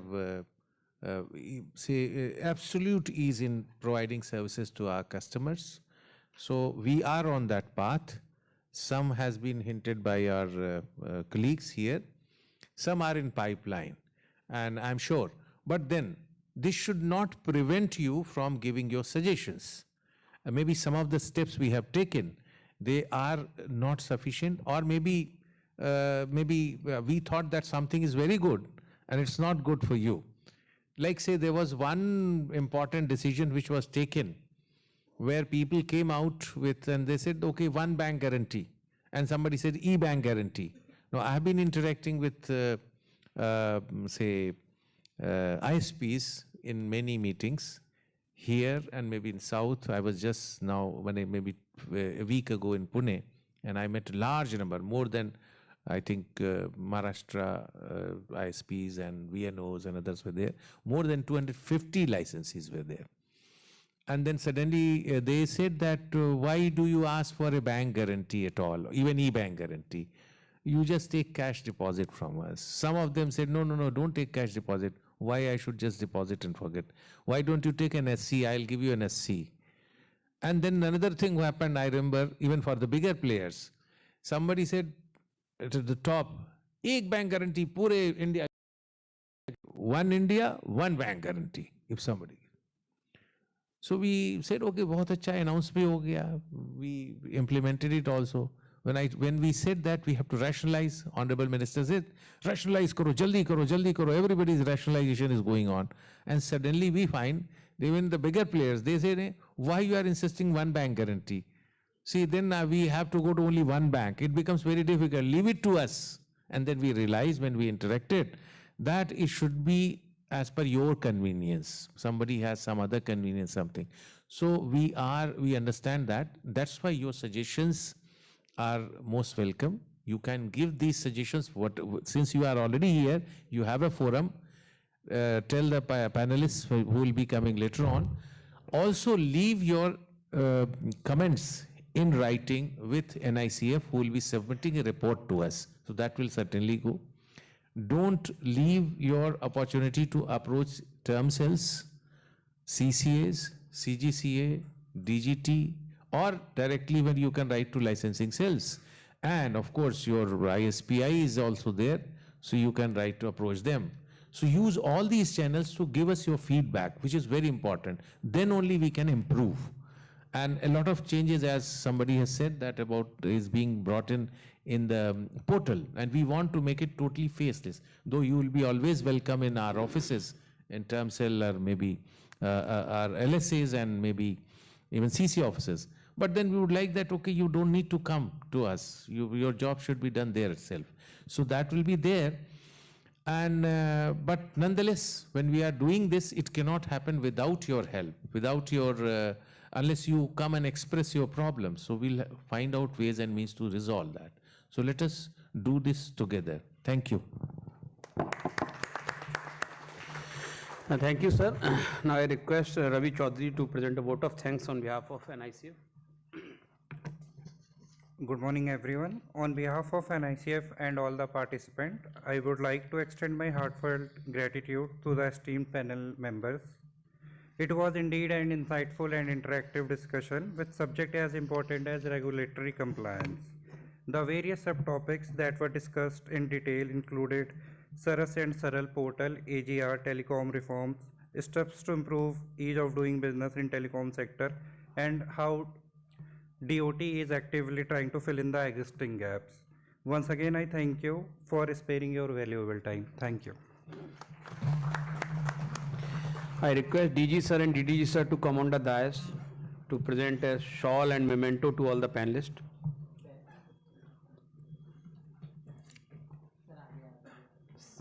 आगे आ जाइए please.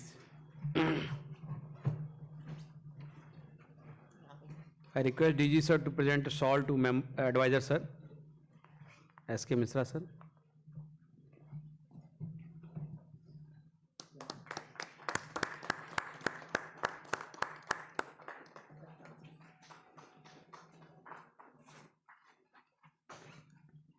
I request DG sir to present memento to ma'am.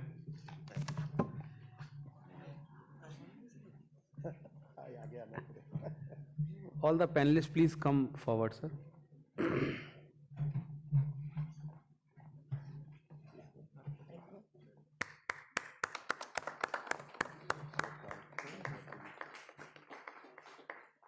I request Ajay sir to please come forward.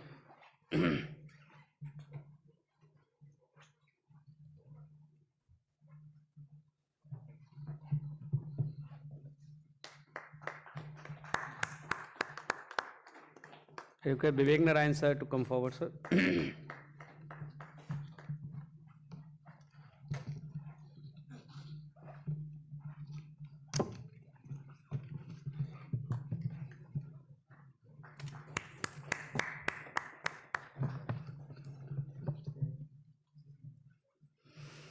I request Anwar sir to.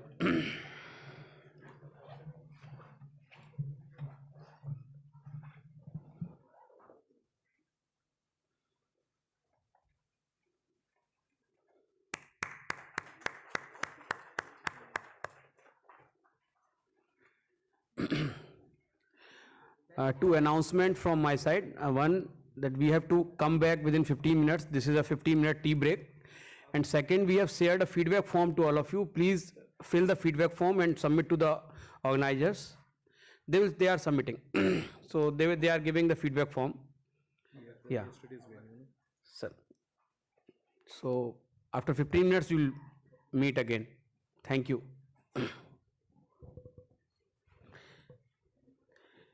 Please adhere the timing. Actually, we have we are running behind the time. So.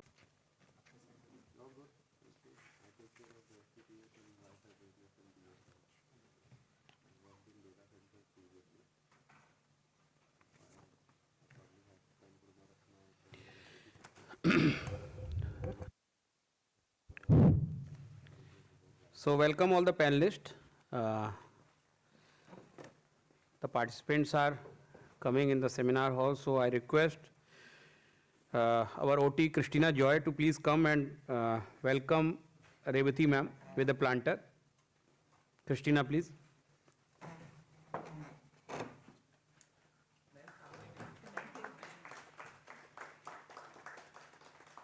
I request Abhilash, please come and welcome Sri Vivek Dua sir.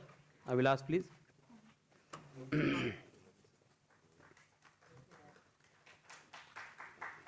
I request Ashok, please come and welcome Abhik Saha sir.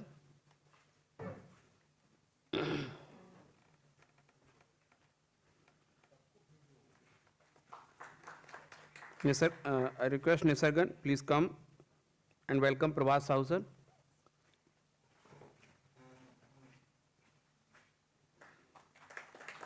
And I request Nikhil, please come and welcome Sri Praveen Pogri, Director WF.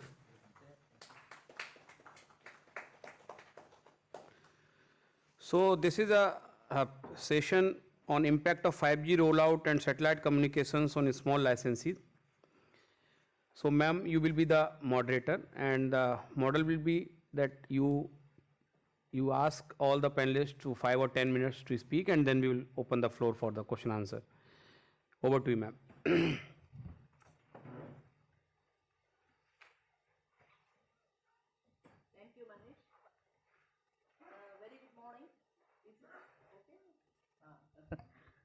That's okay.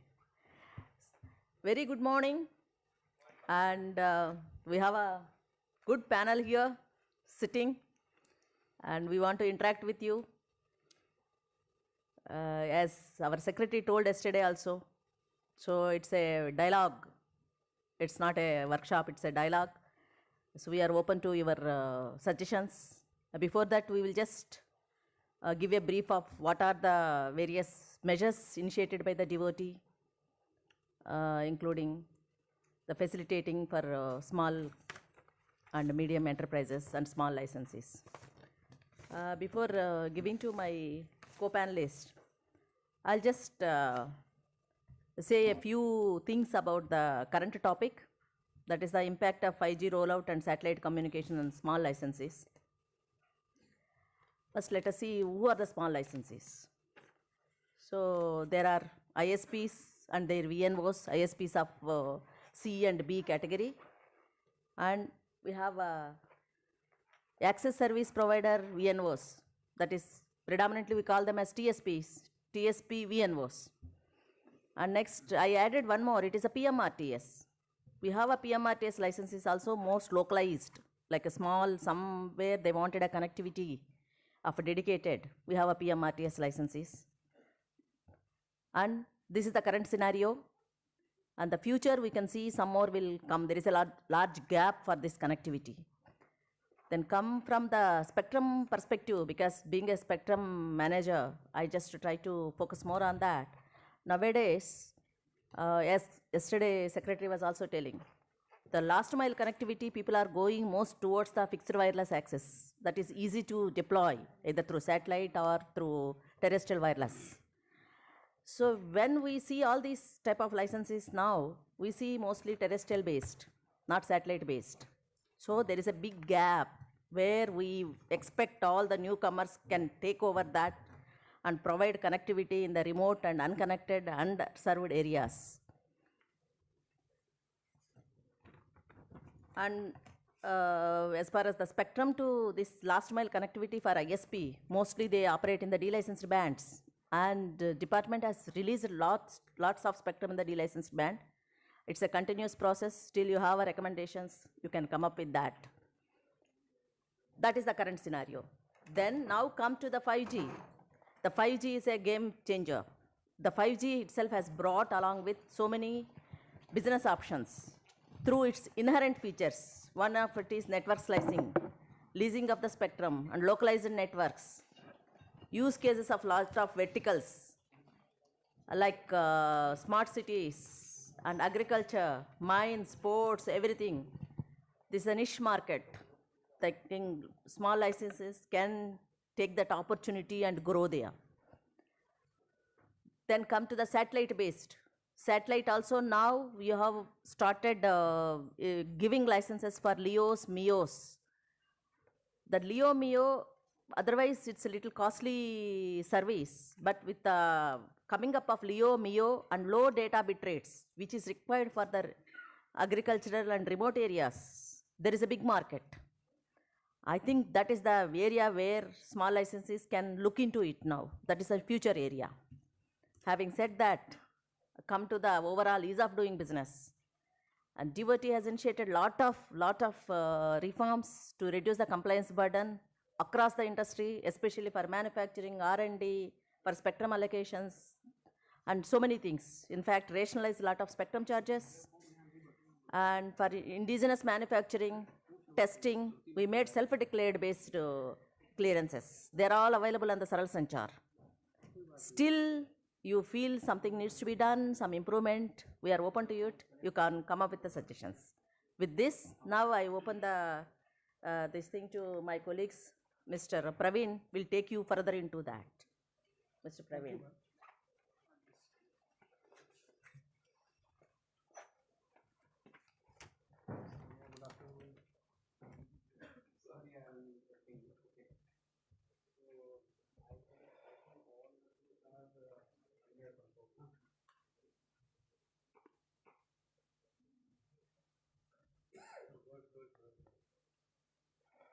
Good morning, everyone.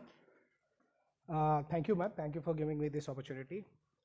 Firstly, I know PPTs, some people say it's boring, but I think at least for some session, at least there should be one PPT. And I thought, let me be mine, I'll take that PPT today. So we'll go forward. So basically the topic today is impact of 5G rollout and satellite communications on small licenses.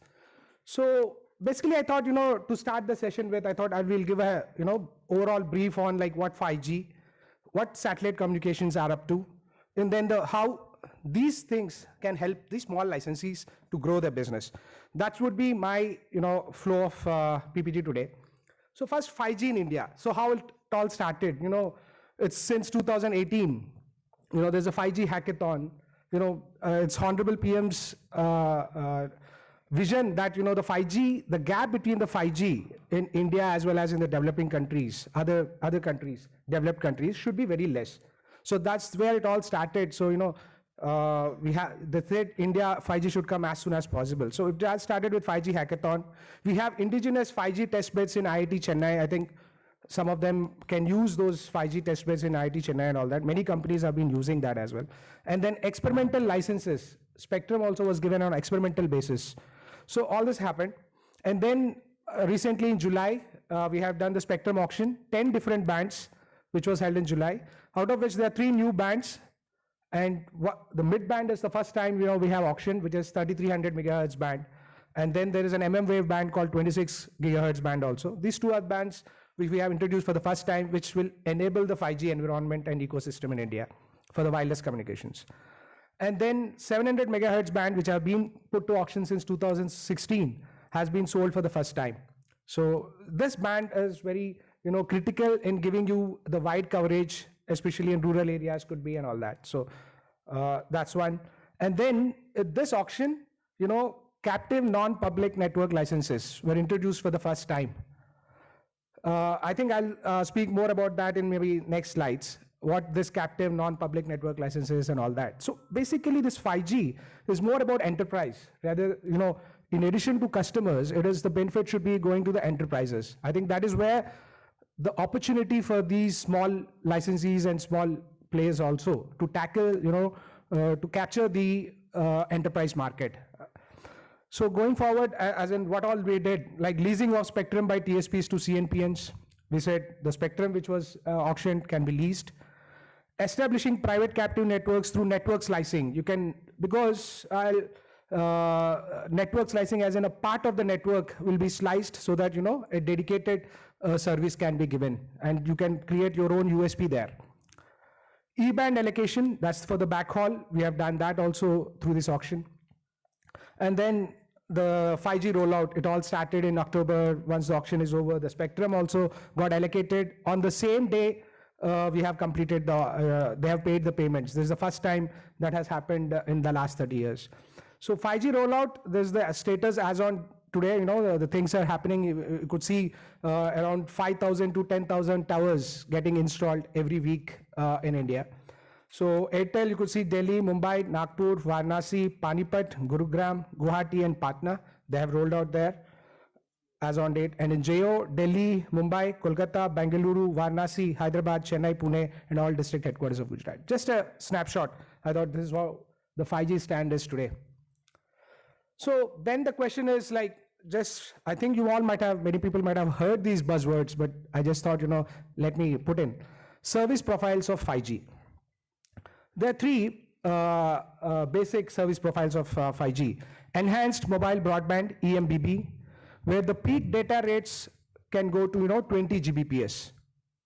That's the huge, right now also you could see, customers are moving from DTH to OTTs like Netflix and, Hotstar. Nowadays, I don't see more of the people subscribing to Star Sports channel in DTH and all that, but they're going through, Hotstar and, other sports channels to view the World Cup football. It could be IPL, it could be, 2020 World Cup. There's a huge data consumption there. So, and that will be more possible and easily available through EMBB, right? So that could be a great opportunity for the ISPs. Massive machine type communications, a connection density of 1 million devices per square kilometer. This is where the IoT setup, the 5G will enable the IoT setup there. And ultra reliable low latency communications. These are like, as we said, the latency will be 1 millisecond, order of 1 millisecond, and reliability levels of wired connection. This is what this service of 5G can do. And 5G can give you all these three services in future. So that opens up a lot of, business opportunities, lot of, business potentials. You could see I've just listed out few, smart city, the self-driving car, augmented reality and all. We'll see it in the next slide. So opportunities in 5G use cases. This is just the tip of the iceberg. What we know is what 5G can enable right now, the use cases. Many of them are in still, experimental basis, but still a lot can change over a few time, So I'll just list out, agriculture. You could think of soil and crop monitoring by sensors, precision farming, smart irrigation, agricultural drones, who can take the pictures of the crop and see whether they are infested by pests and all that. Healthcare and education, robotic surgeries, online consultations. I think we have seen the potential of online consultations during the COVID time, right? So ambulance drones, 5G connected ambulances. I think recently there's a Indian Mobile Congress happened in Delhi. I think most of you might have visited there. You could have seen the 5G connected ambulances and most of these use cases there. 3-dimensional learning using AR and VR, augmented reality and virtual reality, how this can transform the education sector, the MOOCs, massive online courses and all that. Manufacturing and automotive, like autonomous mobile robots, augmented reality for quality inspections, vehicle to everything communications, V2X communications, that's what we call, fleet management and vehicle tracking. These are all the new fields where the use cases are evolving day by day. As we speak, a lot of innovation is happening, and these services are growing. Energy and mining, smart meters, smart grids. I think there are few state governments, they are very much into these smart grids, smart meters. And for every smart meter, they're charging, on basis. Autonomous vehicles in mining, that actually gives us the safety measures and all that. Remote control drilling rigs, unmanned drone inspection. These are the new use cases. Smart cities and media entertainment. I think video surveillance and analytics. I think if you see in Indian Mobile Congress, few people have given the analytics of data where there's a CCTV cameras and they can tell you, the person has stayed at what point, how many times by the photo recognition and everything, that part of video surveillance, and then it gives into the data analytics. So that's also there.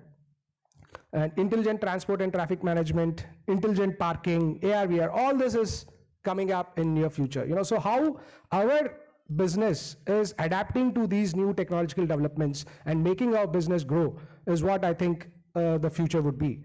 So basically IoT, artificial intelligence, machine learning, and data analytics having impact on various verticals. That's what these four are driving the business going forward. Recent Ericsson's latest report, a future value of mobile in emerging markets, where India is also part of the study there.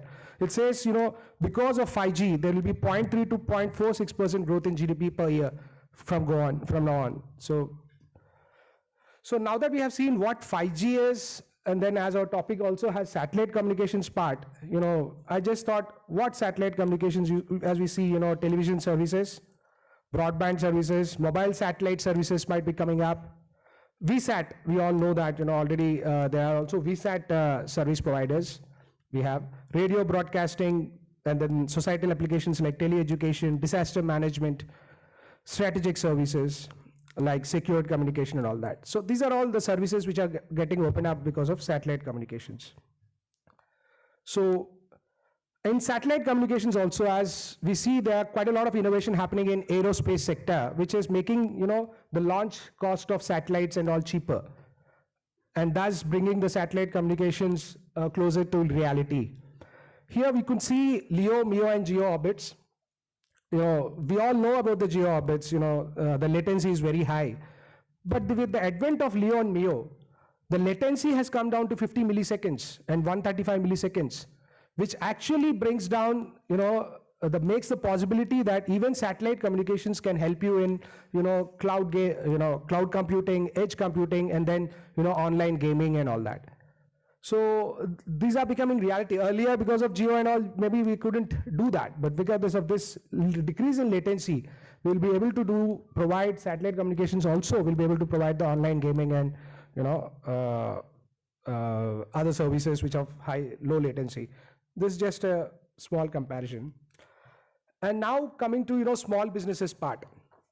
I think in India, we say, this is a map, I don't know, you could see that, the cluster-based development.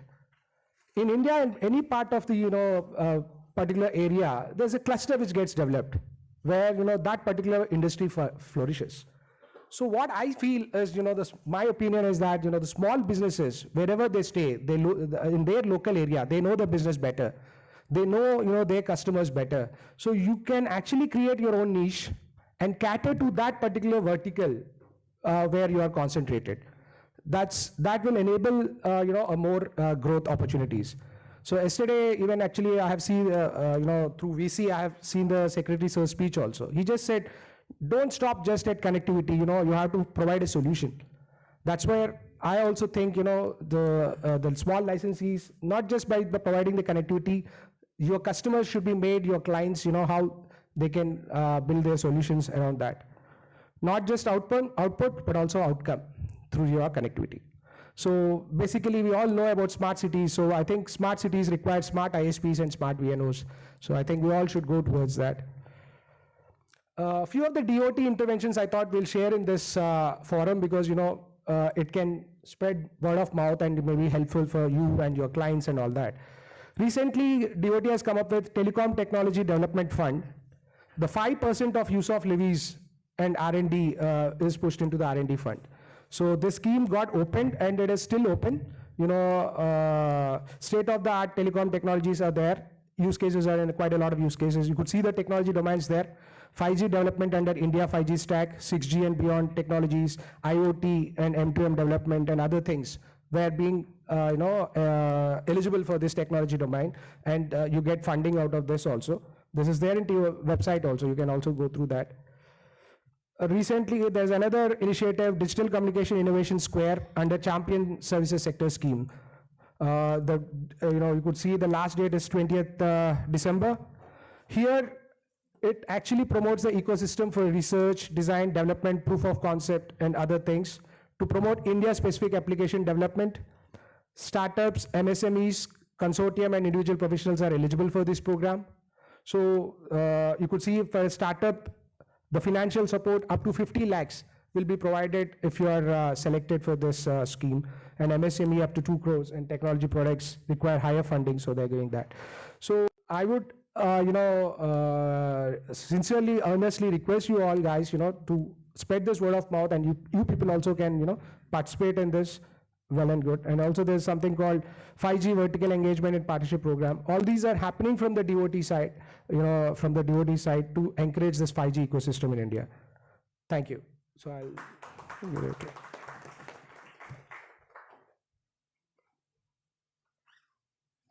Thank you, Praveen. I think we can go next. You will take last? I think we can ask Mr. Abhik Saha to share his views. Hello? Yeah. Okay, thank you for the opportunity. My name is Abhik Saha. I work for Hughes, not the Hughes that you might know in terms of VSAT. We work in wireless system development, and our biggest customers are actually test equipment manufacturers, which means that whatever technology you're going to see 2 years from now, my customers are actually building today, because they are the first one to get new technology into their systems. Then somebody who's developing the network will use their systems to test the network equipment, and then it'll appear in your devices and your network soon. So I thought from that perspective, I mean, of course, we heard a lot of interesting and exciting ideas. I just give you an idea of what is actually being worked on today, that 1 or 2 years down the line, the systems will be available for deployment. Now, of course, 5G is not a new thing. I've been attending conferences for the last 5-6 years on discussion on 5G. So 4 years back, I attended a conference in the Far East, and there the entire discussion was on cloud gaming. So there were ISPs who only focus on cloud gaming there. I mean, they are pretty mad about gaming in the Far East.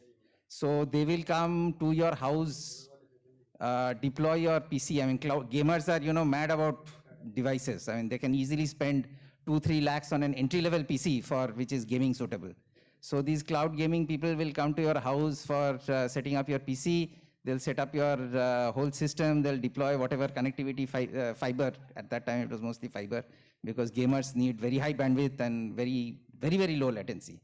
So all these cloud gaming people had come to this conference, and they were asking that, how can we migrate to 5G? So this was a niche, very, very, very niche part of service production. I mean, they don't provide internet access, they don't provide phone calls, nothing, only gaming. It is still not taken off. In fact, Google had started a service called Google Stadia, which they're actually shutting down, because 5G does not exist in a vacuum. The device ecosystem is not ready for that yet. But this was one area which has been talked out for 4-5 years, gaming on the cloud. The other one which has been discussed recently, I mean, in the first presentation, smart cities and IoT. Again, this is something that has been going around and around. Cities in Europe have gone past the first investment on smart. 10 years back, they were all busy building smart city ecosystems. Again, it didn't really work because the devices are still not ready. No city can indefinitely commit to putting $1,000 devices, tens of thousands of devices, each costing $1,000 for one particular application. Then again, something new comes in, and then again they have to do that again. So the device ecosystem has still to catch up. But these two things are, stuff which is ongoing. There is a very definite market for it. Smart cities, of course, India, there is a lot of push from government from 100 smart cities project. But these things are right now, they are smart cities in the sense that somebody is monitoring the total amount of garbage being produced. They're not smart cities in the sense that there are sensors which tell the government automatically that, okay, this part of the city needs attention, or that part of the city traffic is a problem. But we are getting there. And given that the government of India is also spending a lot of money on chips, and we are investing heavily in the chip business, this is also part of it. The third thing I would like to talk about, and there again, one particular division of India, Indian PSUs has made a lot of progress, which not a lot of people know about, is factory automation. And in fact, I was looking up this, the statistics yesterday, and Chittaranjan Locoworks, 5 years back, they used to produce 200 locomotives a day. Today they produce 500, this year they're going to produce 520 locomotives. They've actually more than doubled their capacity over the last 4 and 5 years. And a large part of this is due to increasing deployment of automation in the factory. So, previously guys used to go up, get a work order. If the work order didn't come, then they would sit all day. There would be low capacity utilization, all these issues. And today with factory automation, work order gets delivered to their phone, right? So once they finish a particular piece of job, they already know what they need to do. All the parts are available. So where they used to have 6 hours of idle time, it has come down to 15 minutes of idle time. And all of this, again, is possible because of heavy deployment of telecom systems and all the associated ecosystems. So all the computerized systems are connected. All the users have handheld devices which actually work in that environment. So these are all new things which are being pushed, and they will have to come. If India is going to remain competitive with the rest of the world, these will have to come. So today, Indian Railways is automating their factories. Tomorrow, every factory, and I think Adani is already investing a lot of money in this, but every factory, there are hundreds of factories in Okhla and all around Delhi, which will benefit from this kind of automation.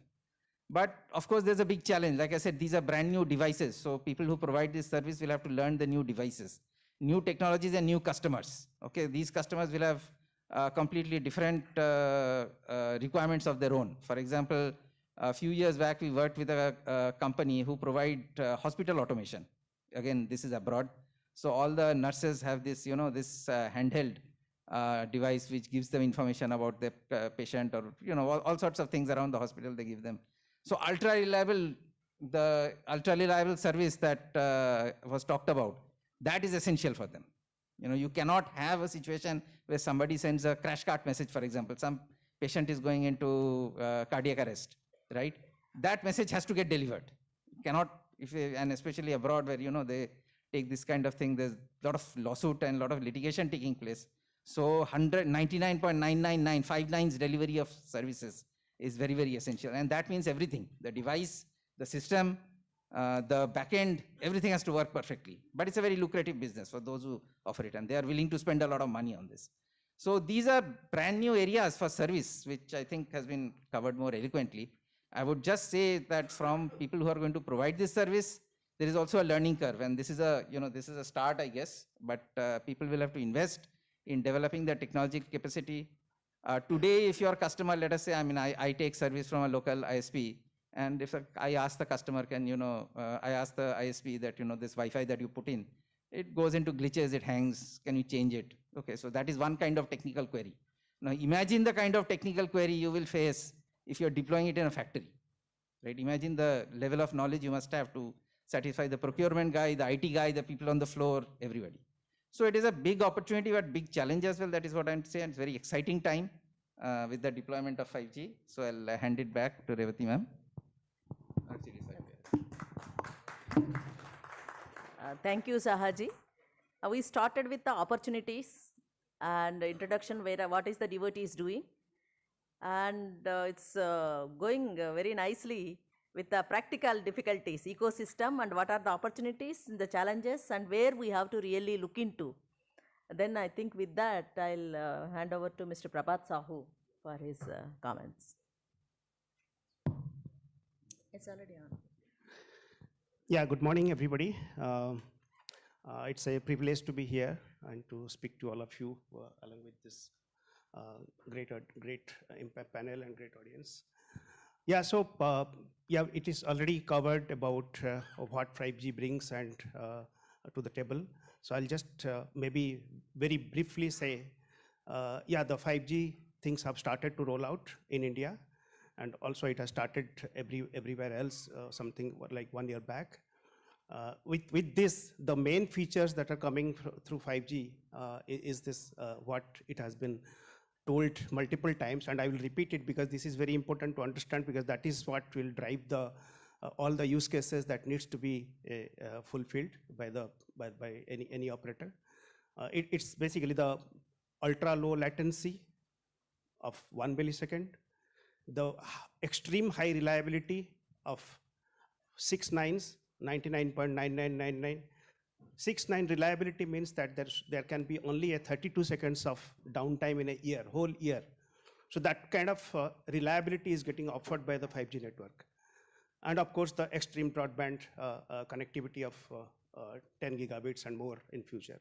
So these are, if we just think about, these are the three main features around which the 5G revolves, then we can think about how to bring in the new use cases to the audience.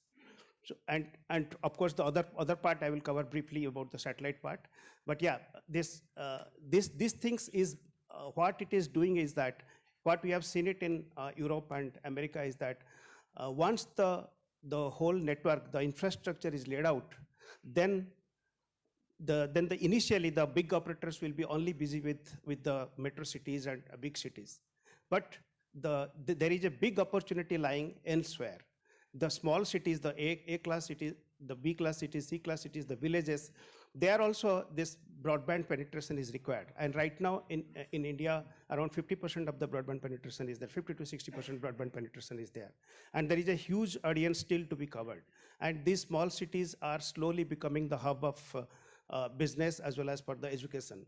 So they need this high bandwidth. And what the small players can play here is that they can be the resellers for these big operators for this 5G service, and that is what will make the dream of our Prime Minister and all, that they want to reduce the time for this digital divide between the rural and the urban area.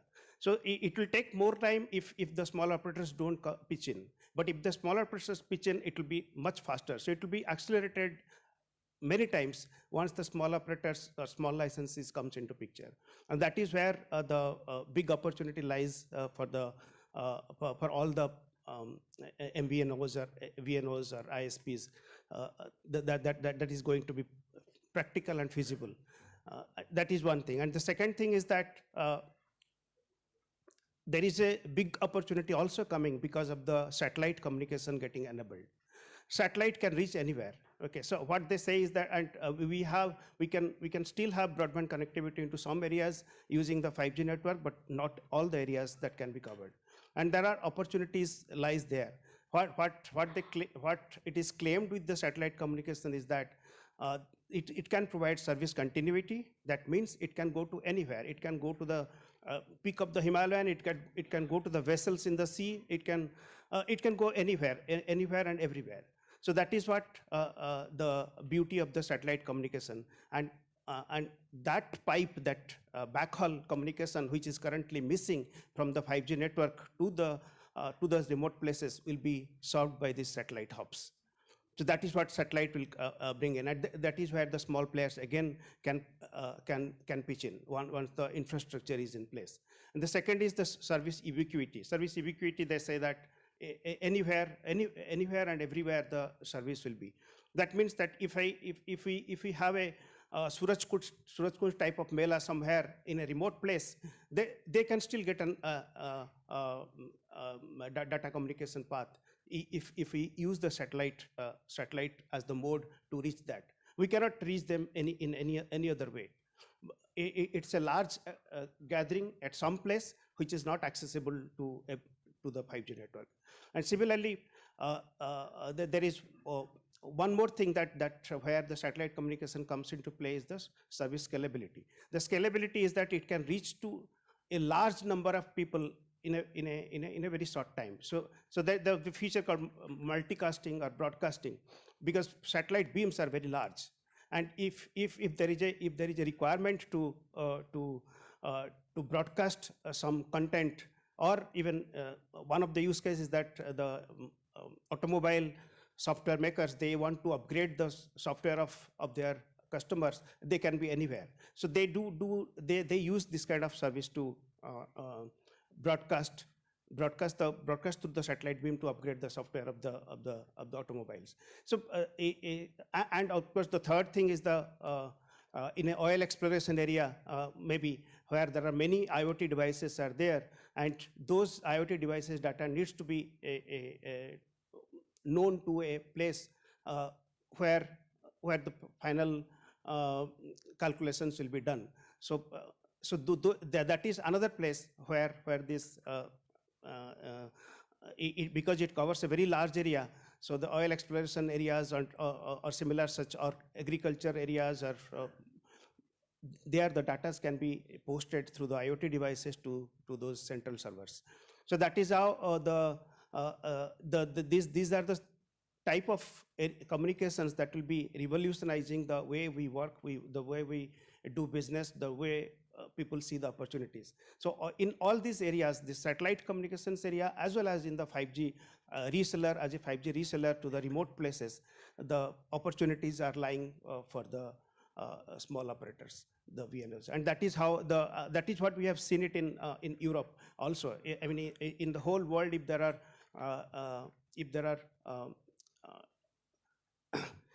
are let's say thousands of operators, then two-thirds of them is in Europe, and because they have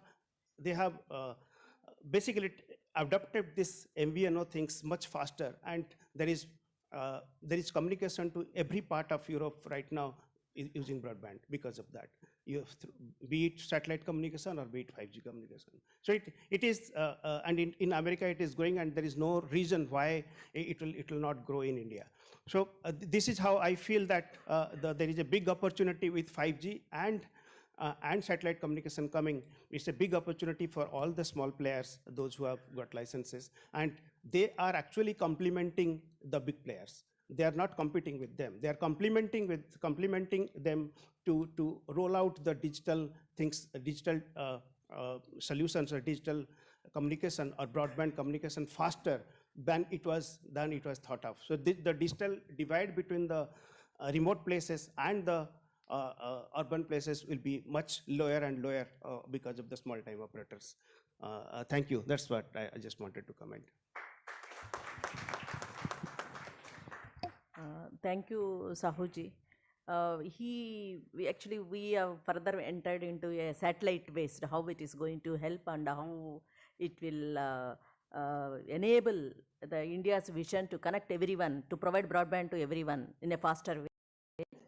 And further, one more point is, it is not competing with the terrestrial service, it is complementing because of its ubiquitous and other characteristics. And he also covered the like other European countries, how they have achieved with the help of small operators pitching into both terrestrial as well as satellite. Having heard that, I think we'll move to Mr. Duwaji. I think he'll be focusing more on that last mile connectivity from FTTH and fixed wireless access. Over to you, Duwaji. Yeah, please, I think you can.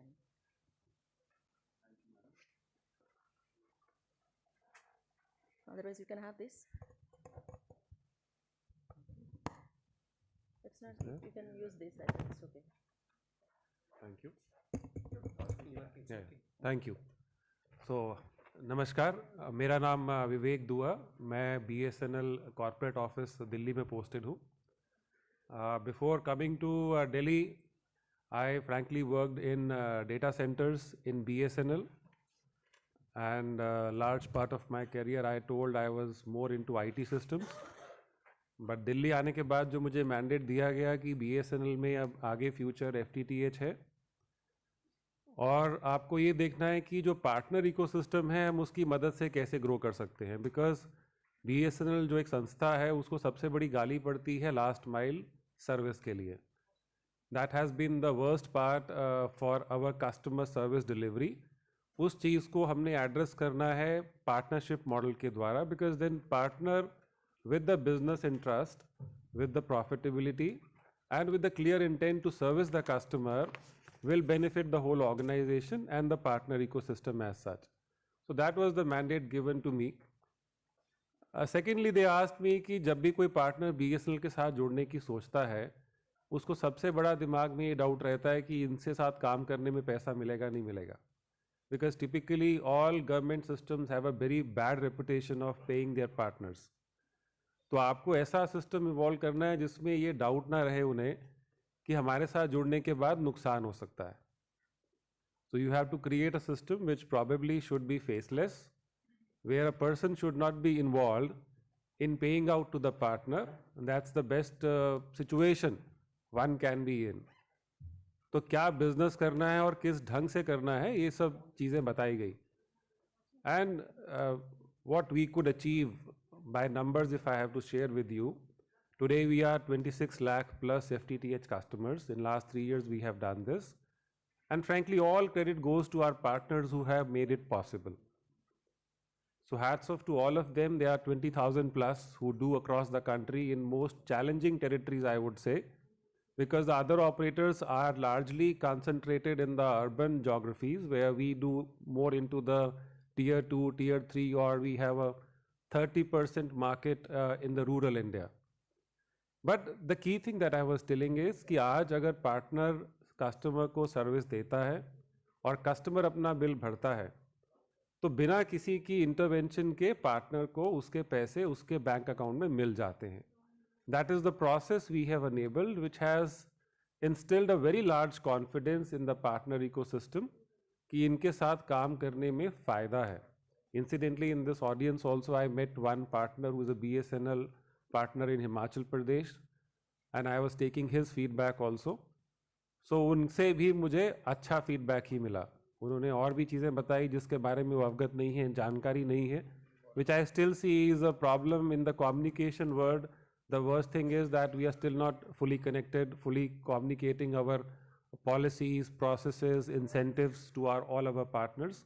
So we are still working on that. WhatsApp के द्वारा या बाकी माध्यम से हम अपने partners तक पूरी बात पहुंचा सकें कि जो हम उनके बारे में सोच रहे हैं या उनके फीडबैक पे काम कर रहे हैं वो ठीक से हो रहा है कि नहीं हो रहा है या और कुछ वो क्या कर सकते हैं.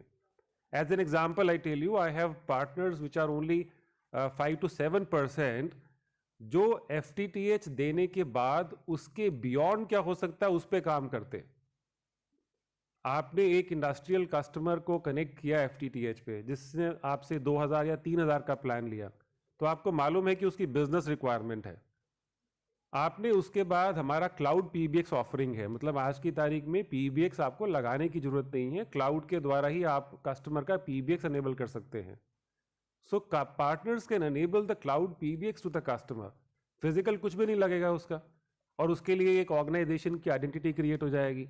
And suddenly your ARPU or the customer earning will jump by 200%. Customer को VPN देना है, virtual private network देना है.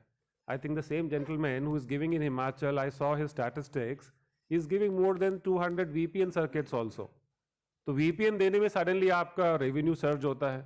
See, at the end of the day, why all of you are sitting here is how you can improve your business. There is no second objective of you coming all the way from your homes, your territories and joining in Delhi.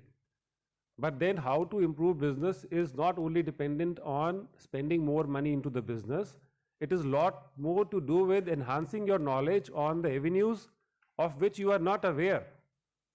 आप वो काम जो आज नहीं कर रहे हैं उनको करने की आपकी क्षमता है पर जानकारी नहीं है, और जान गए तो उसको बाद कस्टमर को समझाना, उसको आगे बढ़ाना, वो सब स्किल जो कैपेबिलिटी एंड स्किल की बात हो रही है, that is a very very seriously missing piece in the society.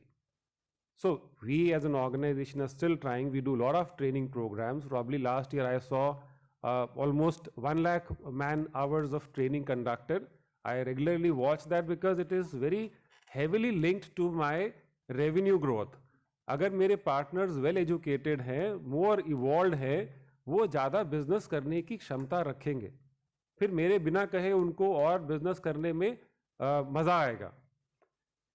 Just to quickly put my words on the 5G thing before I go with my presentation, because yesterday Secretary Sir told me that you have to explain the partnership model, because those who have not joined this partnership family may find a reason. You may still have reasons to go ahead with what you are doing already, but you may find a reason that going along in this partnership model also can help you in further enhancing your business.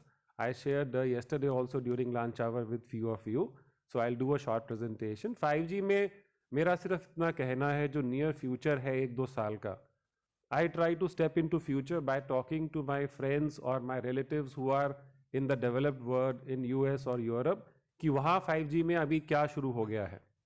Incidentally, when I asked my brother who is in US कि भाई तुम्हारे यहाँ क्या हो रहा है 5G में, बोल रहे भैया यहाँ पे तो ना वो वायरलेस का बॉक्स लेके आ गए हैं, बोल रहे फाइबर की जरूरत नहीं है, अब ये वाला बॉक्स चलेगा. And it's not with him, probably half the people in his community, they have shifted to the 5G fixed wireless access.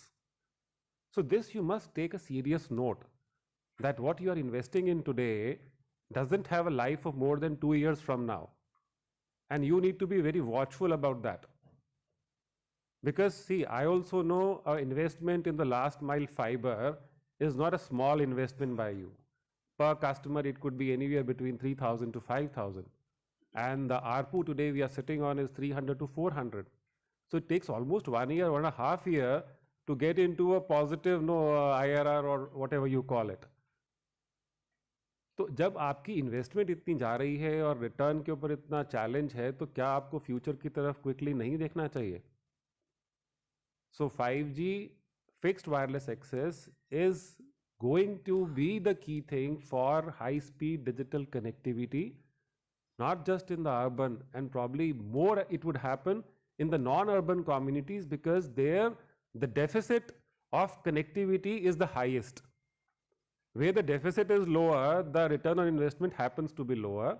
So probably by that economics, you will see lesser 5G fixed wireless access rollouts, lesser happening in the highly concentrated urban communities, more happening in the next to the class A cities, where probably you have a higher presence. The smaller ISPs have a higher presence, not in the bigger cities, probably next to the bigger cities.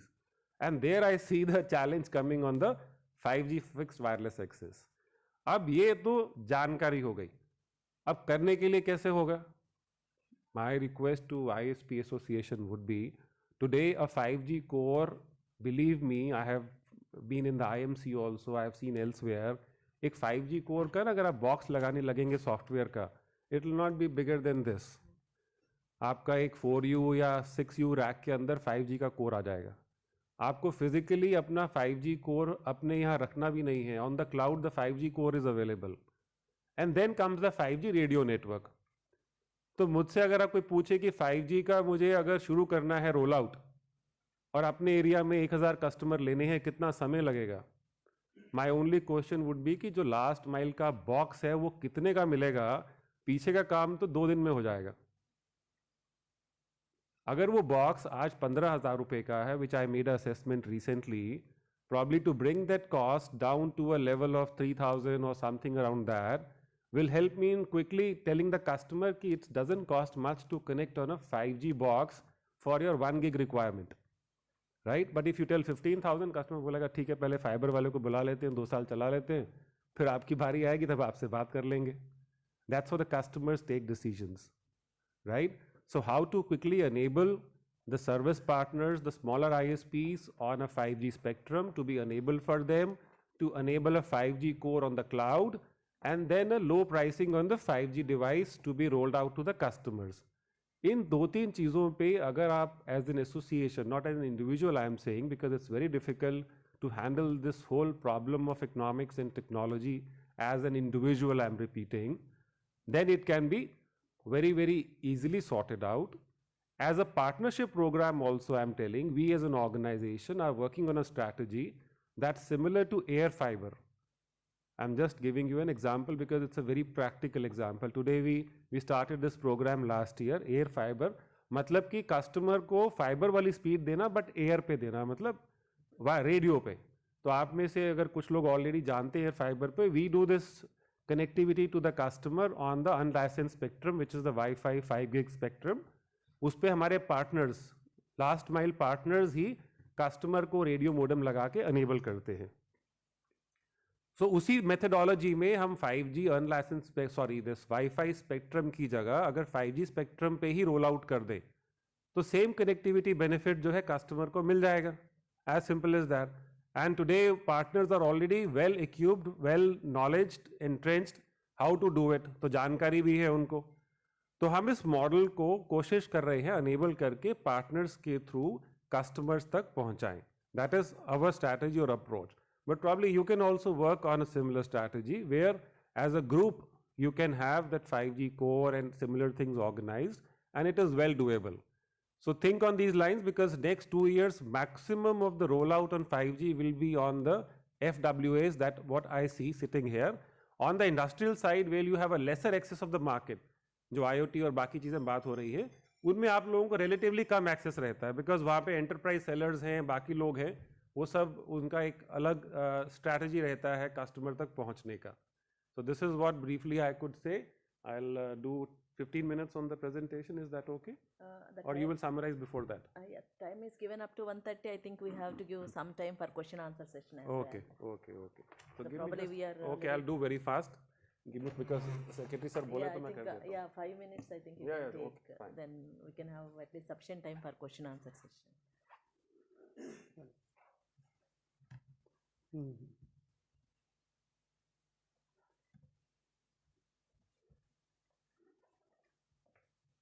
Where is the presentation? Presentation कहाँ डाला है?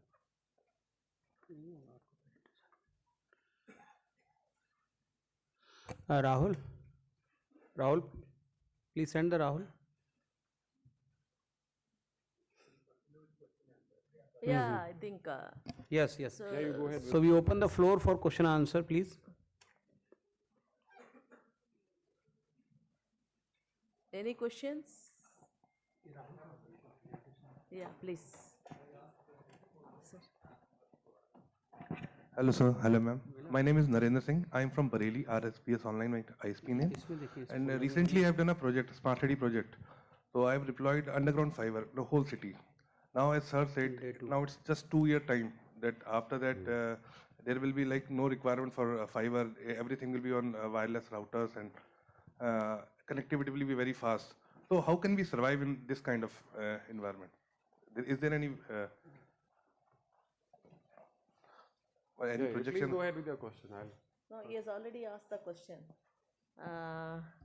I'll just repeat if you have an answer. I was focusing here. So he has already established a underground fiber network in which area you said? UP West Bareilly. UP West Bareilly. Okay. So he's providing, you are providing services already? Yeah, I am already providing service. I have done a Smart City project recently. Smart City project he has done. Completed. Now, like there is a 5-year time which I can use that fiber. It's my fiber only. Okay. But according to you, after just 2-year time, like all bigger player will be like there, and they will be providing a 5G router, and there will be no, its survival will be very difficult for us. So how can we use that thing? That underground fiber which we have deployed and invested so much. This is a problem for most of the ISPs. They've already deployed their network they are working in that like metro and not in rural area. They are working in the city environment. Like everybody is there. So it will be difficult for us to shift our network, because it's like it's a. देखिए, पहली बात तो ये है कि आप अभी अगर फाइबर ऑपरेटर हैं, तो ये जान लीजिए कि आपको कस्टमर को सेटिस्फाई रखना है विद 100 Mbps और प्लस. अभी क्या है, बहुत सारे ऑपरेटर्स ईपॉन लगाते हैं, जीपॉन नहीं लगाते हैं, और ईपॉन लगाने के बाद कस्टमर को 10-20 Mbps में ही मतलब बताएंगे कि इतना ही मिल सकता है, right? Those kind of selling propositions and convincing keep happening. Customer shifted to gigabit. Now, so you have shifted to gigabit, and then you have happy customers with you. Take my words, all of them suddenly will not shift.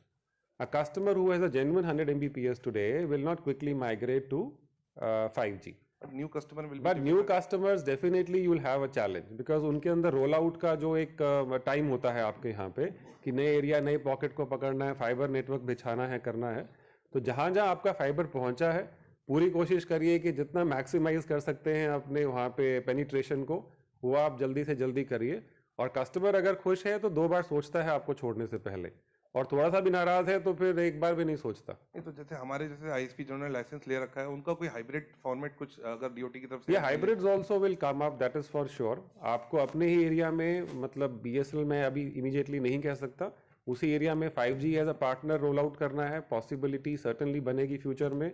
और भी अगर 5G operators के साथ जुड़कर आपको 5G customer enable करना है उस दिशा में भी आप सोचना शुरू कर दीजिए। It's not that today others who are planning for 5G will do on their own. They'll also look for partners and franchisee and others, right? तो उस तरह से आपको एक सिम्बियोटिक कोलैबोरेटिव मैनर में काम करने के लिए सोचना पड़ेगा। सर वो तो सिर्फ अपना नेटवर्क को यूज कराने के लिए एज अ फ्रेंचाइजी हमें यूज करेंगे, नॉट अभी हमारा नेटवर्क का यूज नहीं होगा उसमें, उनका ही नेटवर्क यूज होगा। हम लोग सिर्फ देखिए at the end of the day मैं आपको बताऊं हमारे साथ भी देखिए जितने पार्टनर जुड़े हैं वो अपने आप से भी कर सकते थे, right? But there are pros and cons into every situation.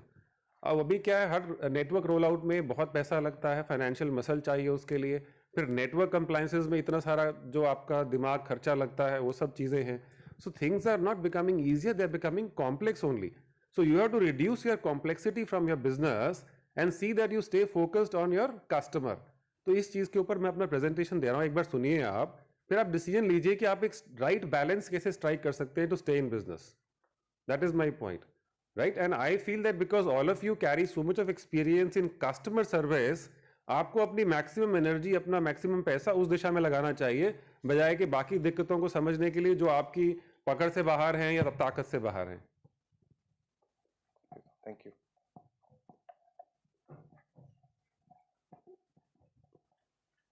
So how ISP, this is the question that you are, no, is it only internet that the customer is talking about, or it's a lot beyond that that they're talking about? What is BSNL FTTH partnership program? Good number of people are already aware. What we do in the training and upskilling of our partner, which Secretary Sir was very particular to tell you about, and then we'll have question answer if no time permits on that. So is the situation simple or complex? Let me quickly put it. I had drawn this small piece of diagram yesterday night because I was preparing for the PPT. Customer की expectation क्या है जो आप left side में देख पा रहे हैं? कस्टमर को चाहिए कि उसको सारा का सारा OTT उसके घर में पहुंचना चाहिए, दिन रात बच्चे बीवी घर सब लोग OTT पे वेब सीरीज पे बिजी हैं, ये उनका ऑब्जेक्टिव है। अंडरलाइंग जो आपका इंटरनेट सेलिंग का ऑब्जेक्टिव था वो आज से 2 साल पहले तो एक ग्रेट प्रपोजिशन थी, बट अब क्या वो पूछते हैं कि आपके 700 रुपए के प्लान के अंदर आप क्या क्या साथ में दे रहे हैं? And if you are not answering that question comfortably, probably he puts a question mark कि क्या इसके साथ जुड़ने में नुकसान है कि फायदा है, राइट?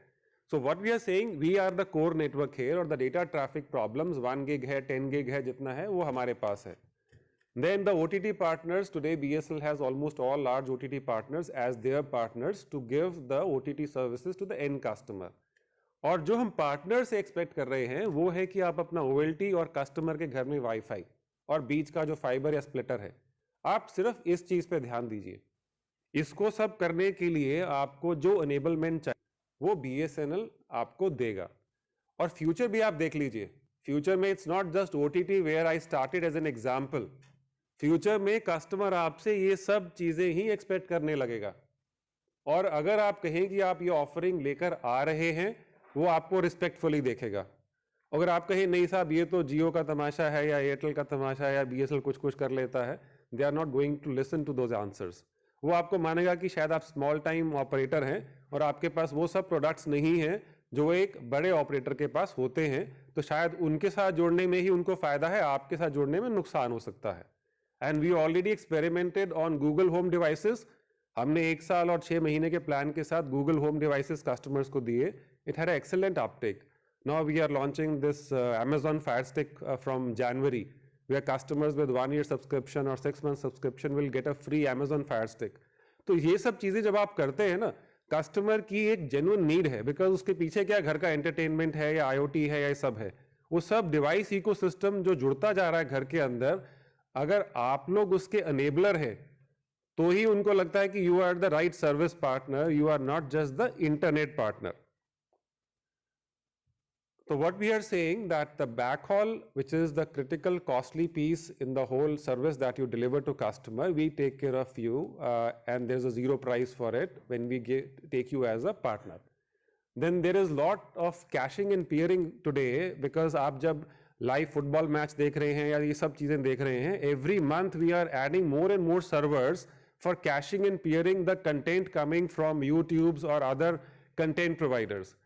आज से 3 साल पहले मेरे पास हार्डली 50 के करीब कैशिंग पियरिंग था. We have crossed already the mark of 500 caching peering in the network. Such is the tremendous increase in traffic, और लेटेंसी रहती है तो कस्टमर टॉलरेट नहीं करता. अब आप फुटबॉल मैच देख रहे हैं और आपकी बॉल जो है वो 10 सेकंड में पहुंच रही है गोल तक, बजाय के 1 सेकंड के, वो क्या हो रहा है नेटवर्क के अंदर ये.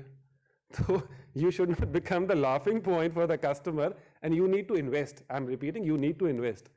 OTT I have already told you. Then there's whole lot of IT system which makes the things smarter. That's what my background was, and I could figure out what is going to be the challenge in future also. So वो सब हम take care करते हैं. Customer चाहता है कि उसको self care portal हो, आपको किसी के पास जाना नहीं पड़े, मुझे अपना ऑनलाइन लॉगिन बताइए, मुझे अपनी ऑनलाइन पेमेंट बताइए. ये सब चीज़ें अगर आप नहीं बोलते हैं, समझता है ये पिछड़ा हुआ आदमी है, कौन सी बात कर रहा है, कह रहा है ये आदमी आएगा, ये लेगा, वो करेगा, वो सब नहीं चलता है. Then call center and mobile apps are becoming very basic hygiene thing for you. And lastly, you should be regularly intimating your customers on emails and SMS. This is a basic protocol of the business. And I still see even my small ISP, I am subscribing to 2 ISPs. I recently moved to Janpat or next to CP. There Airtel and Jio is, and others, myself MTNL is also not there practically in a good shape. So मैंने MTNL भी लिया, लेकिन साथ में एक private ISP का भी connection लिया.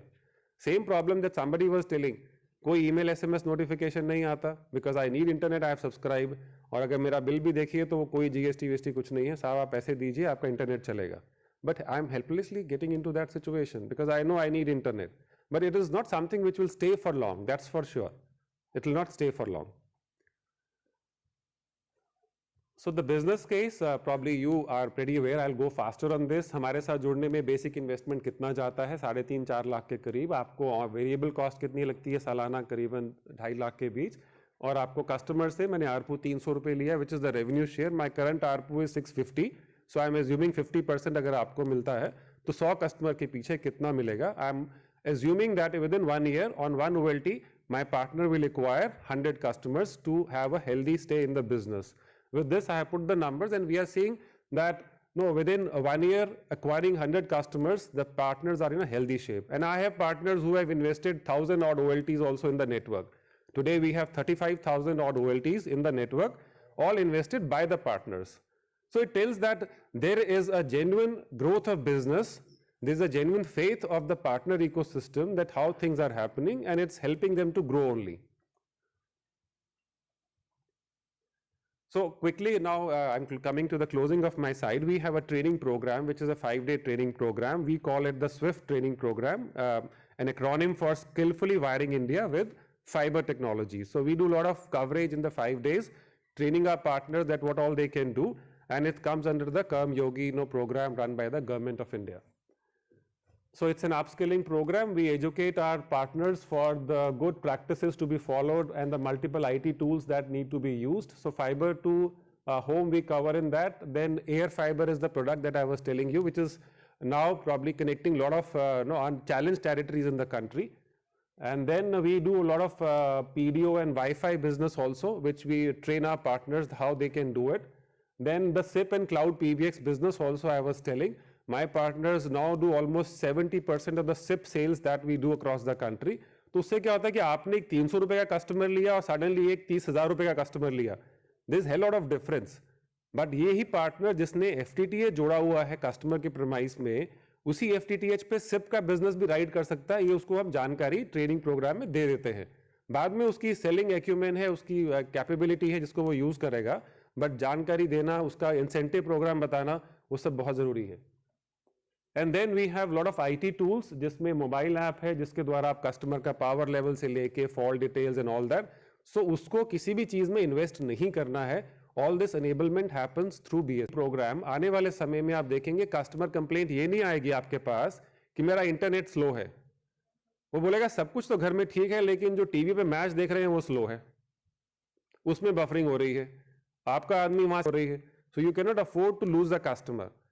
Now we have a tool whereby we know through the ONT itself and the OLT smart data coming in कि कस्टमर का जो फायर स्टिक है वो 2.5 गिग पे जुड़ा हुआ है कि 5 गिग पे जुड़ा हुआ है. बिकॉज हाई स्पीड जो है वही ONT के ऊपर आप पे 2.5 पे स्पीड कम मिलेगी उसको अगर डिवाइस उस पे जुड़ा हुआ है, और अगर 5 पे जुड़ा है तो स्पीड ज्यादा मिलेगी. तो आपको तो अगर ये जानकारी मिल गई, which is I am assuming on the left bottom, you are sitting there with the information, तो आपको दिखाई देगा कस्टमर के घर में 5 डिवाइसेस हैं, कौन सा डिवाइस किस बैंड पे जुड़ा हुआ है वो भी दिखाई देगा. तो आप ट्रबल शूटिंग करके स्ट्रेट अवे कॉल पे आंसर दे सकते हैं कि सर अपने Amazon फायर स्टिक को आप अपने 5G पे कनेक्ट करिए जो 5 गीगाहर्ट्ज का बैंड है बजाय कि 2.5 पे. तो जो कॉल 5 मिनट में डिस्पेंस ऑफ हो सकती है, आप अपना आदमी भेज के उसका 2 घंटे या 4 घंटे यूज करेंगे, वो कॉस्ट होती है ऑर्गेनाइजेशन के लिए. तो ये सब IT एनेबलमेंट धीरे धीरे कॉम्प्लेक्स हो जाएगा, बताने का मतलब ये था. तो ये एनेबलमेंट बिकॉज BSNL करेगा तो आपको मालूम रहेगा कि विद टाइम आप इवॉल्व कर पा रहे हैं, आपको इवॉल्व होने के लिए कॉस्ट को नहीं बियर करना है. So this is all coming in the training program. This is anyway one certificate which we accord to our partners. Because one partner is sitting here, I took his photograph yesterday. So he is Mr. Varun Ratan Singh, and we have 20,000 more plus partners who are bridging the digital divide in the country and making digital India a reality. So a big round of applause for all of you, not just Varun, for making it happen. Thank you so much. I end my presentation. I think I've taken 5-7 minutes. Thank you, Duaji. I think it is more interesting and useful for especially all small licensees. I think he has given that what are the training courses, skill development, what are the business secrets also he has given very clearly. I hope we'll have less questions now. Time is already over, but yes, I so think we can have one or two questions. Few questions, one or two questions. We can have one or two questions, please. Yeah. Thank you, Duaji. Rajesh Charya from ISPI. The partner means the VNO ISP or the partner without having any license? No, the partner means without the license only, because once you get into the VNO license, you become an independent business entity to roll out the network yourself, right? So it's a franchisee or a FTTH partner for BSNL. So the bill to the customer will be from BSNL. Okay. When you become a VNO, probably you start billing the customer. Yeah. So the legal liability comes on the VNO, not on BSNL. In case of partnership model, the bill is going from BSNL. Okay. If we want to have the white label services, then automatically the VNO and ISP can also join hand with you and can provide your services through their own name. Yeah, that another team in my organization works on the VNO model, because we are finding some legal challenges in executing it properly. So again, one of the partner who is sitting here also, we are finding some trouble in some kind of business clashes that we have to handle sometimes. But yes, what you say, we have to look at those aspects now with more probably a vision for doing more business in future, because VNO is the thing to have a better penetration in the market. That is very clear. But how to handle the legal and other aspects is something we are still struggling with, frankly. Because this workshop is meant for the smaller ISPs and VNOs. And yesterday, Mr. Panda was giving the figure that why the small ISP and VNOs are not progressing into the remote area or anywhere. So one of the main reason is that all the big operators, including BSNL, finds us as a competitor. While we are not a competitor, we are your helping hands. The day you will come into the retail minus theory, wherein we become your partner in marketing the product, automatically the proliferation of this smaller operator will increase. Because in the country like US, along with such a giant operator, 3,500 ISPs and VNOs are working, and everybody is making money. No, this difference has to be bridged, that we are not competitor, we are the partner. No, only one point I'd like to just quickly wrap up this question is that the vision which government carries, on which we are also working, is to see that the connectivity at each block level is enabled by the government for the ISPs to work in that market, because that still today happens to be the biggest challenge to roll out a service. Because once you start working on a territory, you find that the mid-link or the end-link or the ILL, everything becomes a deterrent both in terms of time and cost. So if we become the enabler as BSNL or whatever government finds fit, to have the connectivity enabled at each block level for the ISPs to work, right? Then probably the rollouts will be much faster and they can work more on the customer side than to work on the backward side. This is what we are working on very seriously. But my request will be that don't treat us as a competitor, So not take at all. us as a partner. So automatically the VNO licensee and the ISP licensee will be interested in joining hands with you. Perfect, sir. Point well taken. Any question?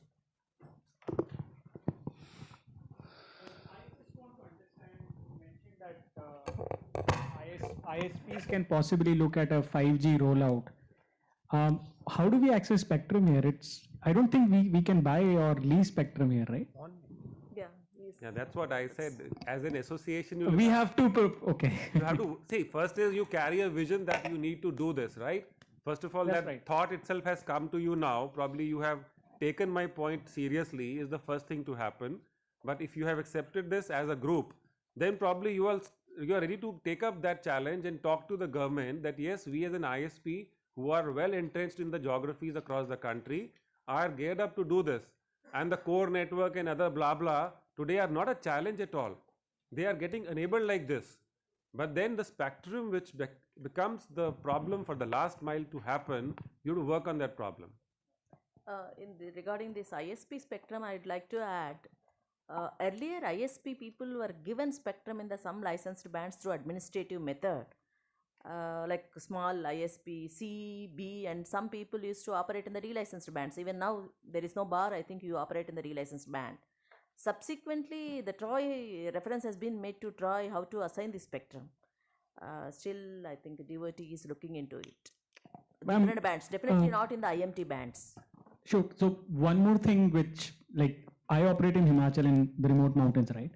And there have been requests for doing remote connectivity to a hydel power station. Nobody wants to go there. No telecom wants to go there. But I want to set up like P2P links.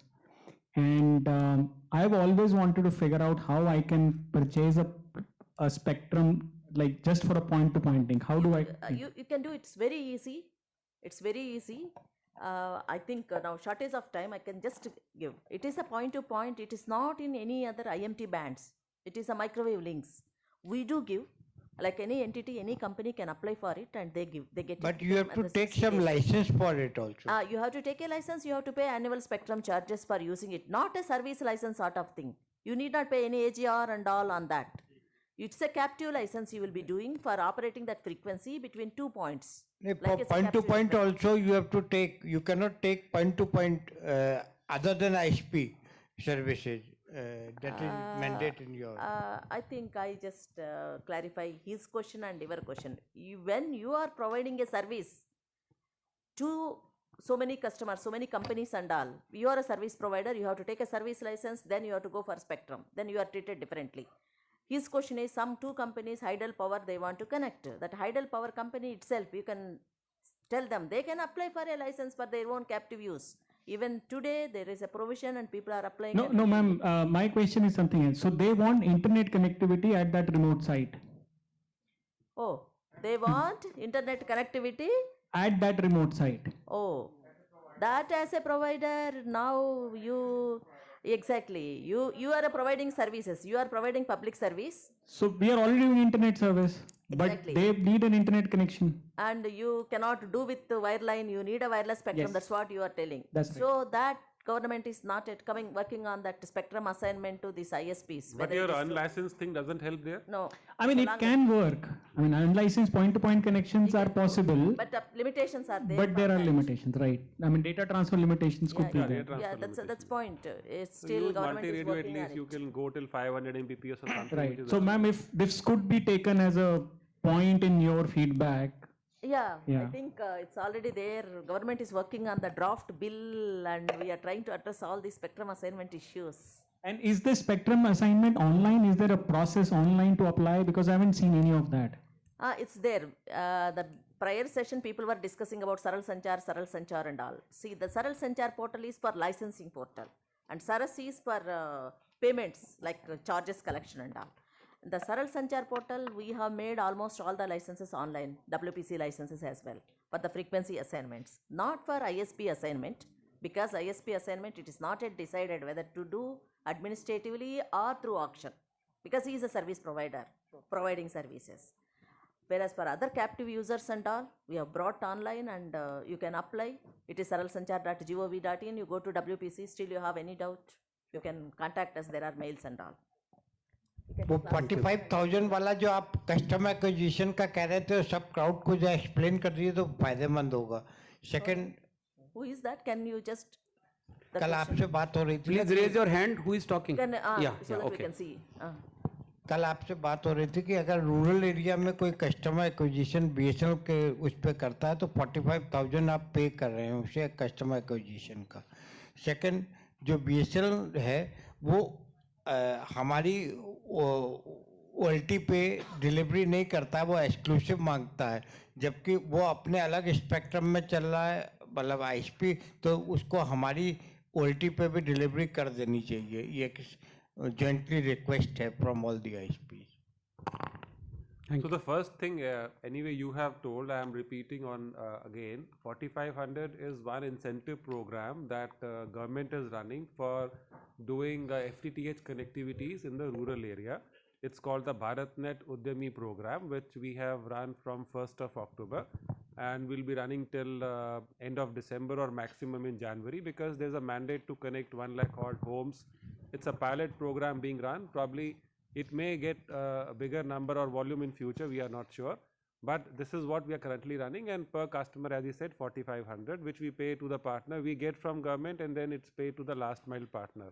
अब जो इन्होंने दूसरा भाग कहा अपने सवाल का कि हमारी जो ऑलरेडी वहाँ पे ओएलटी लगी है उसी के ऊपर ही अगर हम कनेक्शन दे देते हैं तो उसके द्वारा हमको वो इंसेंटिव मिलना चाहिए.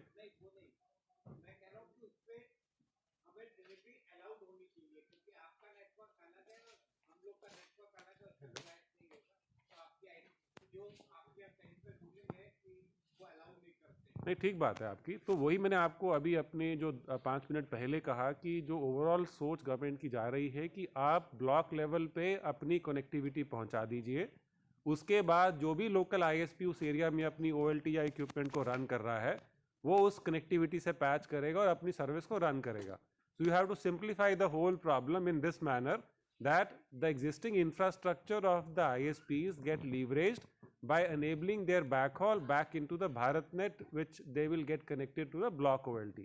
This is how the whole scheme of things will work, probably in future 3 months or something like that. I think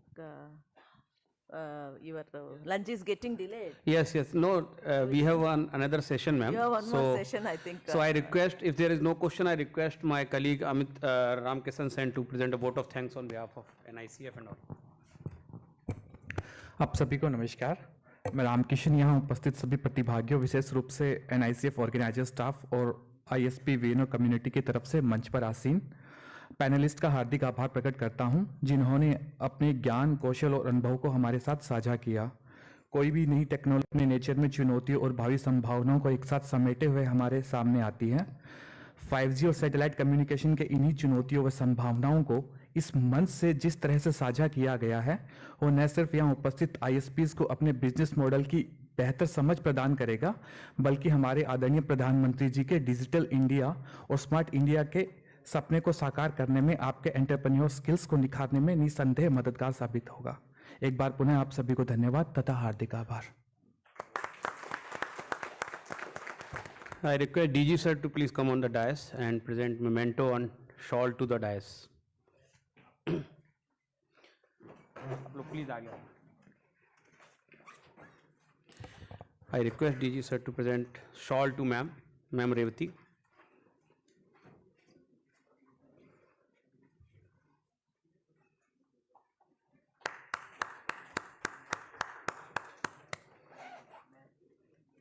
Mr. Abhik Shah.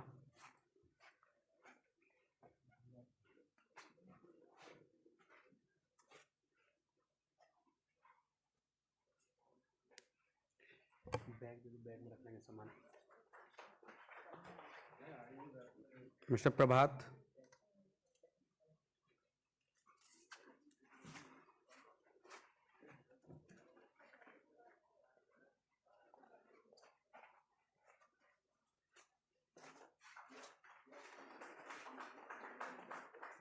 Mr. Vivek Dua.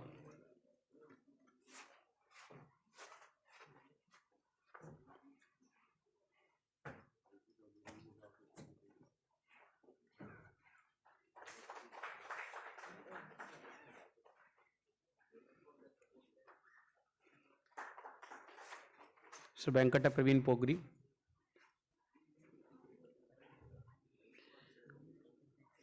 I request next panelist please come on the dais. Mr. Rajesh Shadia, Mr. Pankaj Chaturvedi,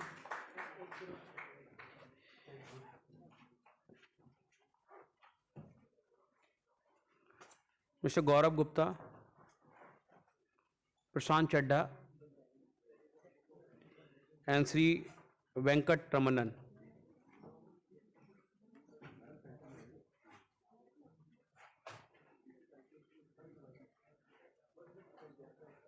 Nameplate change करना.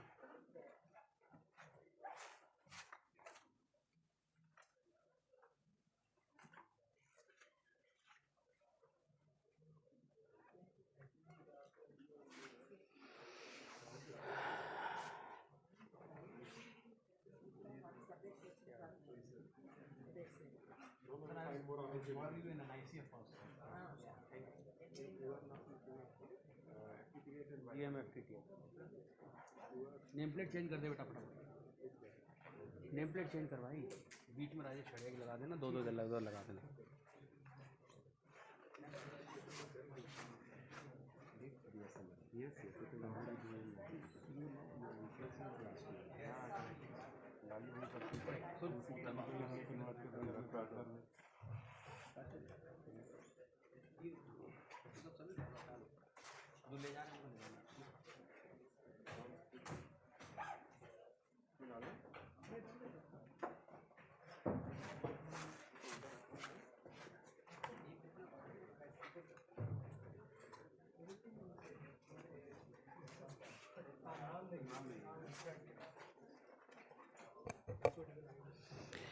धवल आशुतोष गुप्ता,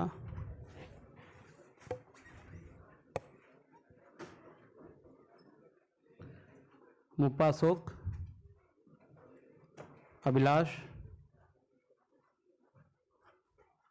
रजत त्रिपाठी कम,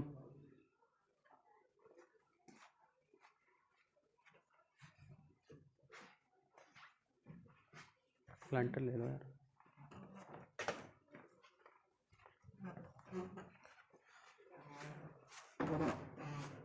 प्रशांत भाई कहाँ गए? So I request Dhavlendu to present a planter to Rajesh Shadia sir and welcome on behalf of NICF. I request Ashutosh Gupta to welcome Sri Pankaj Chaturvedi sir. देख लो. I request Muppa Ashok to welcome Gaurav Gupta sir. I request Abhilash to welcome Prashant Chadda sir and Rajat Tripathi to Sri Venkat Ramanan.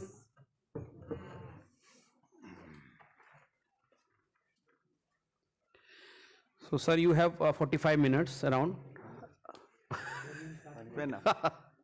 It's up to you sir, because 2:30 we have a lunch program, so it is up to you sir. So you start your discussion, and this is a forum for you people.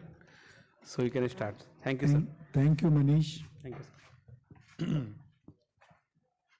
Since yesterday we are hearing about the smaller ISPs, smaller VNO, and the services, Digital India.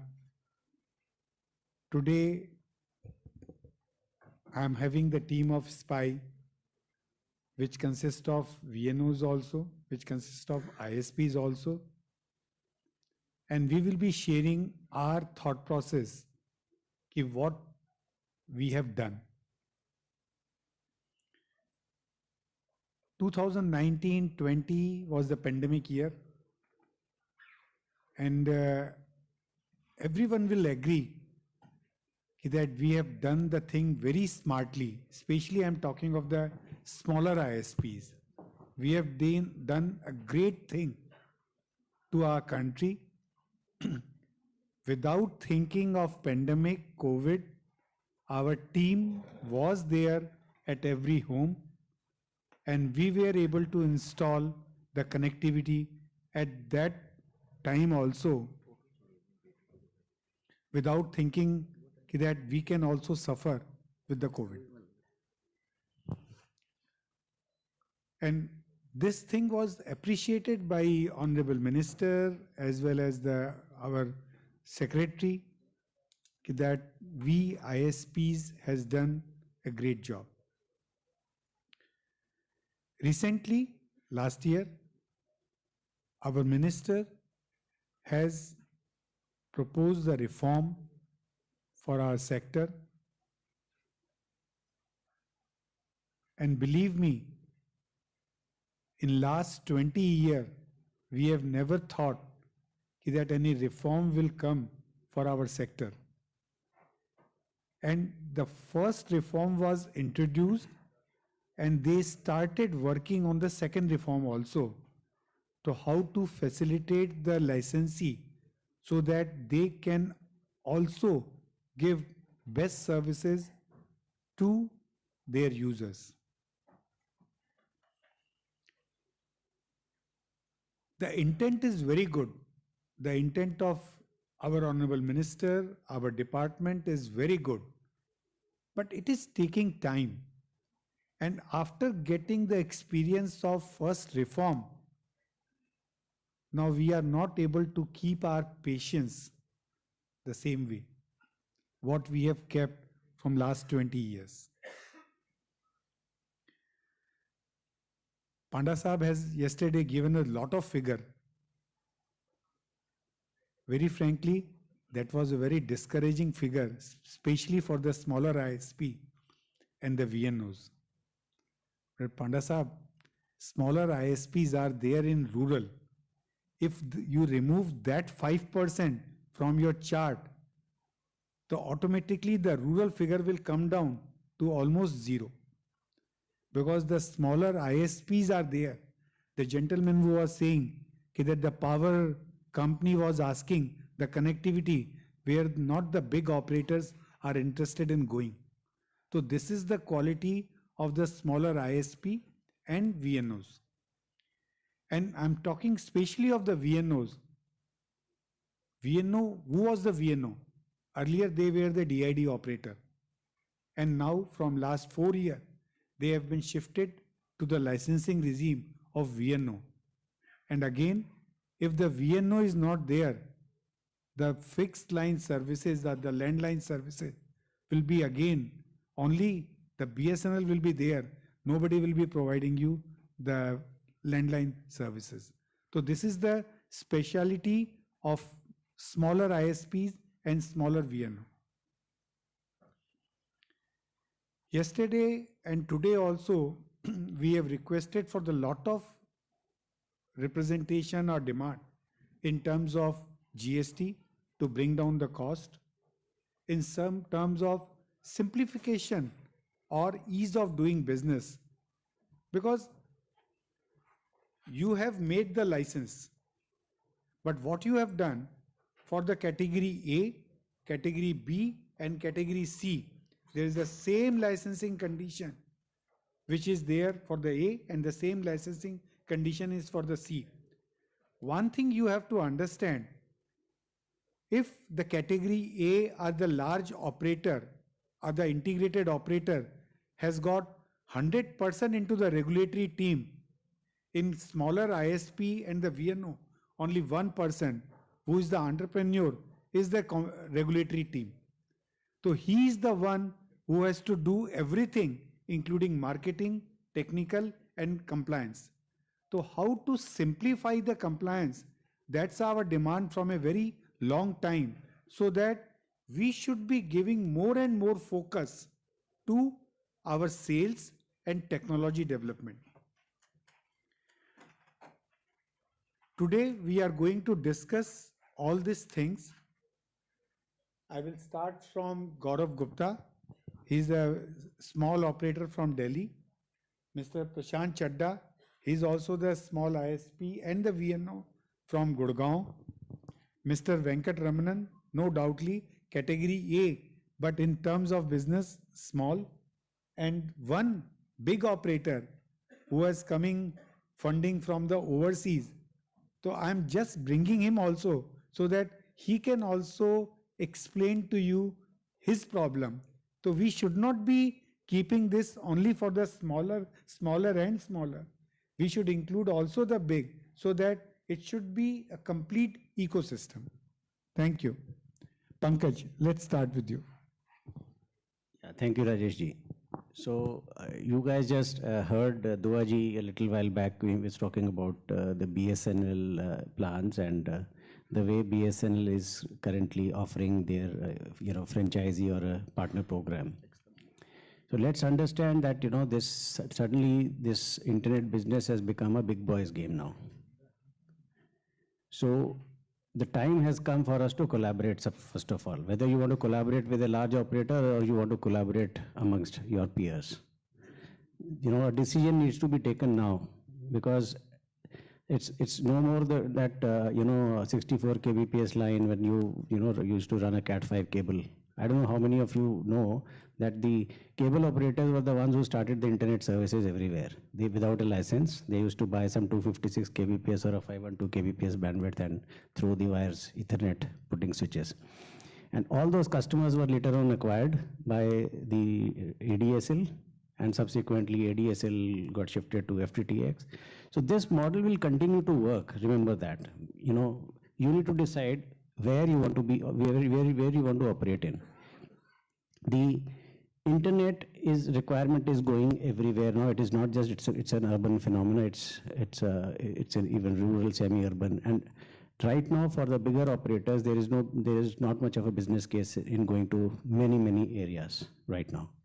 So, if as an ISP, as a smaller ISP, first of all, you need to decide that you really want to fight with the big boys in their arena. It's very difficult, because today the ROW cost is humongous.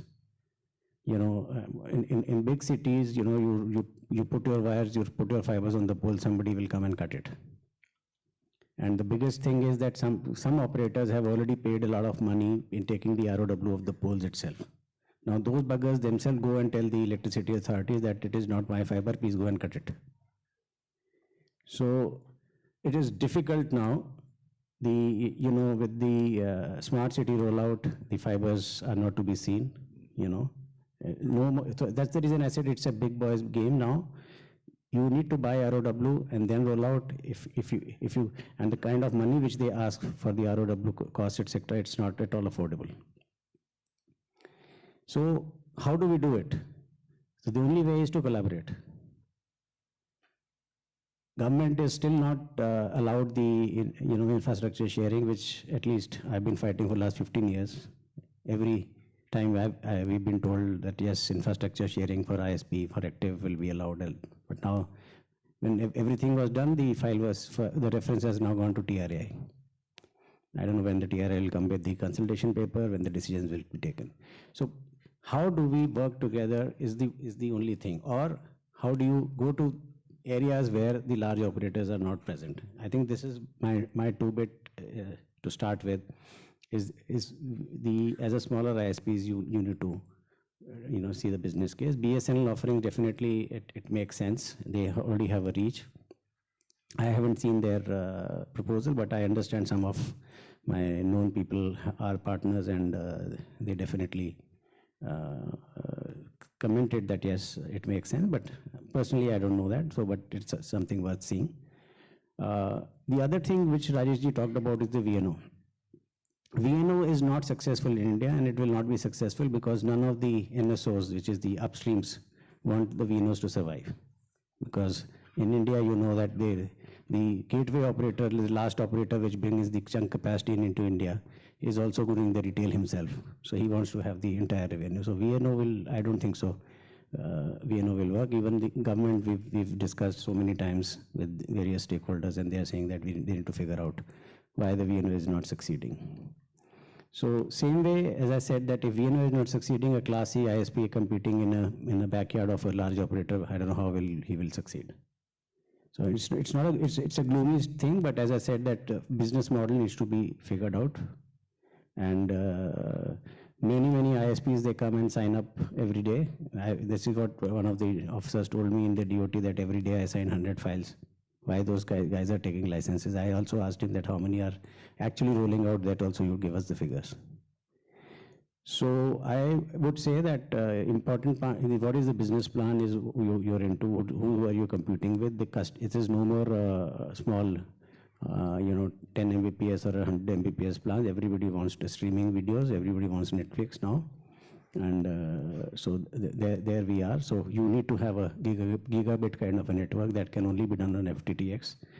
Wireless is something, can be an alternative to a limited area. It cannot be an alternative. Anybody who gets hooked on to a FTTX will never shift to wireless, unless, of course, if there is a 5G. 5G is a long story. I don't think so it's coming now.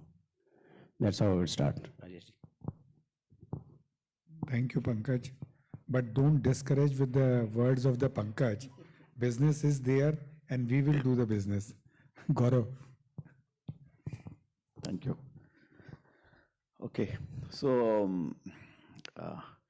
I have quite a bit of an experience. I would just share a bit of my past experience. So we were, quite an early starter. Around in 2001, we started cable, this internet over cable in Bombay. In fact, a few of our colleagues got together and we started it when there was, more of a dial-up available in the market. And it was, there was quite a good demand. Rather, the lease line was not an availability which we required at the back end to distribute the cable over internet, and we had quite a difficulty.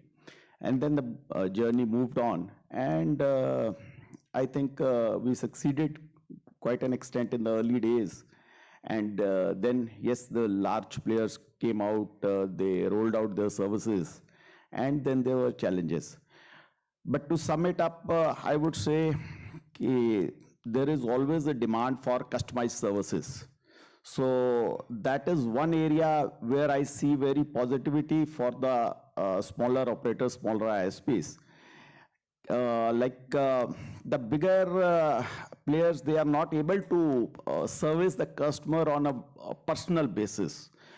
I've got subscribers who actually have taken the service from the bigger players, and then subsequently they have moved on to us after getting a treatment like we don't get a timely response for problem resolutions, and there are a lot of other problems, like a lot of people, because probably the smaller players don't get such kind of forums to speak up, and I've seen a lot of big players, they generally, they mention like we don't get, I was just hearing we don't get the bills, or the wires are hanging and all that stuff. But still, I would say from my personal experience, I can tell you there are a lot of subscribers in the market who actually are looking for a very personalized kind of a services, who want somebody to listen to them, listen to their issues, and then resolve it.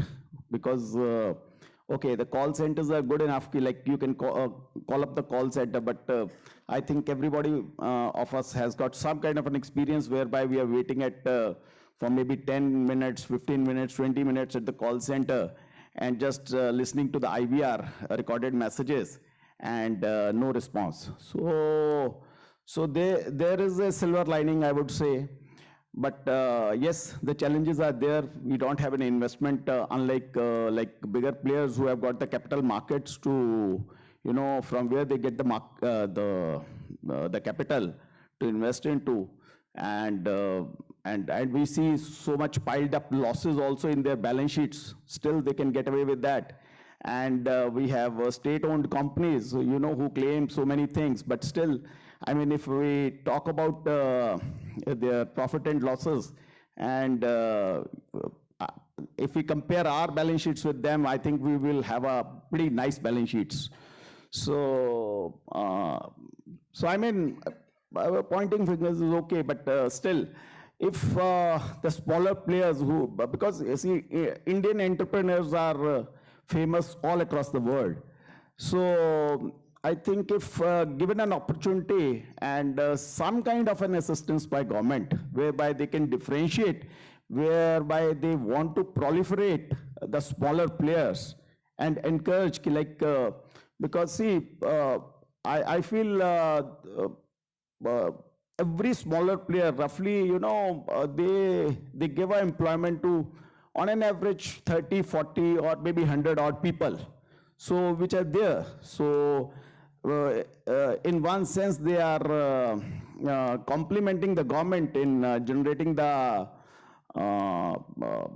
job avenues and everything. So looking at that, those things, so these entrepreneurs, they are like, if the government is going to treat them as the managers, they are there and they can really help us in growing the services as well as addressing the job issues. And looking from that perspective, if they, come up with some schemes whereby they can, compensate or maybe financially do something whereby they can stay afloat, because I think what I have learned, one thing in this industry is if you are afloat, you have got a good going. So if you are if you can make your services, if you can keep it running conditions and you can service your whatever loans you have taken and you can pay your employees, I think there is a market, and there is a good market which can be addressed. And of course, there are independent agencies which come up with the new technologies which they offer. Like nowadays, for an authentication software, I don't have to develop it in-house. There are so many companies available out there. So from where I can buy. And I can just, use that particular authentication software and can, authenticate my customers. Similarly, there are other companies who are offering OTT services, the combined packages and everything. So there are solutions with which we can compete with the bigger guys also. So there's, we don't have to get disheartened, I would say to my brothers, those are smaller ISPs. And we must look for new, ways and means for increasing our revenues. There are, of course, a lot of them, because the subscribers, the people out there in the ground, they really need customized, personalized services, so which we can offer, which it takes a hell lot of time for a bigger players to understand.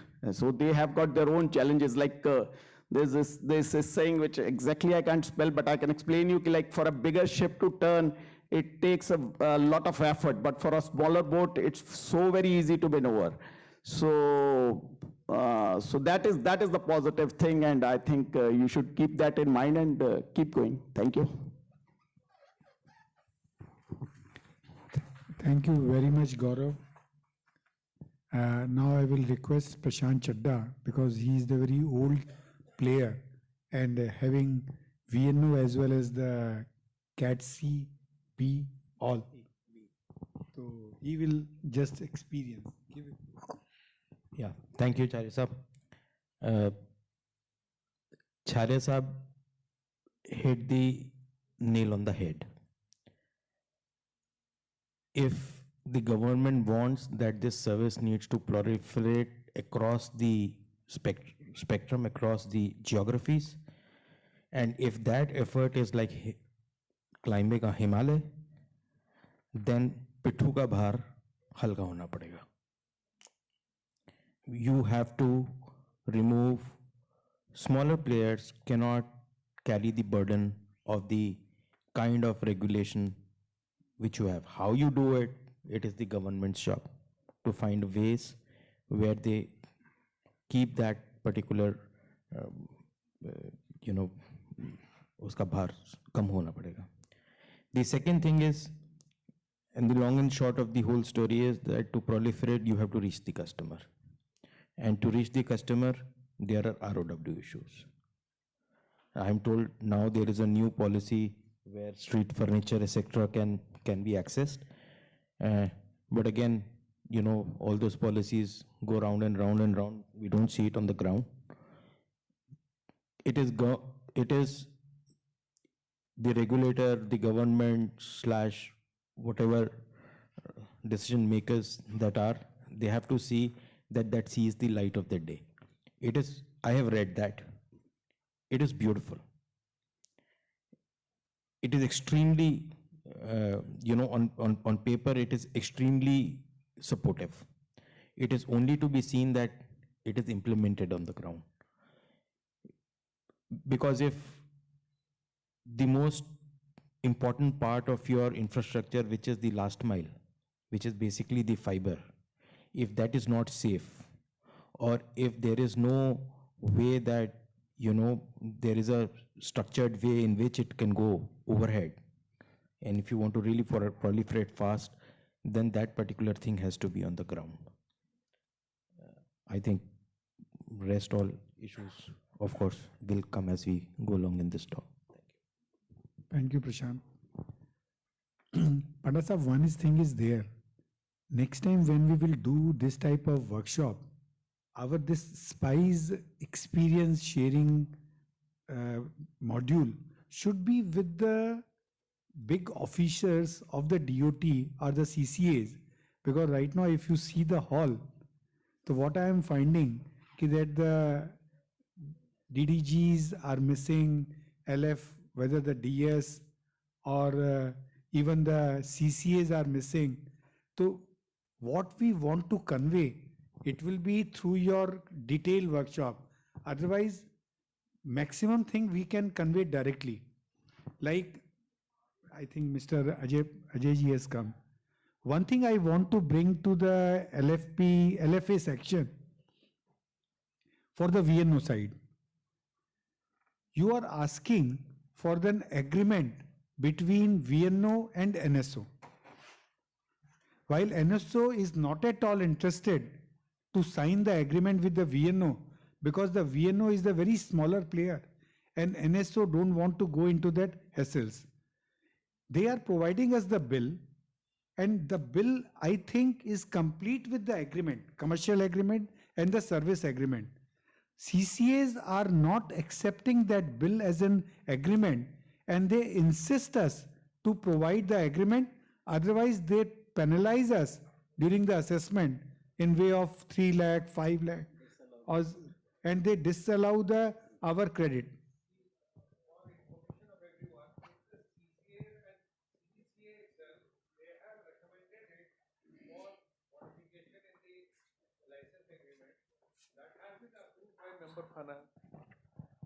This CCA and CGCA office, they have seized off this matter and they have considered it a genuine problem. They have asked for modification in the agreement, which has been processed and approved by member finance, and it is there at a final stage for approval by minister, so that the amendment can be done.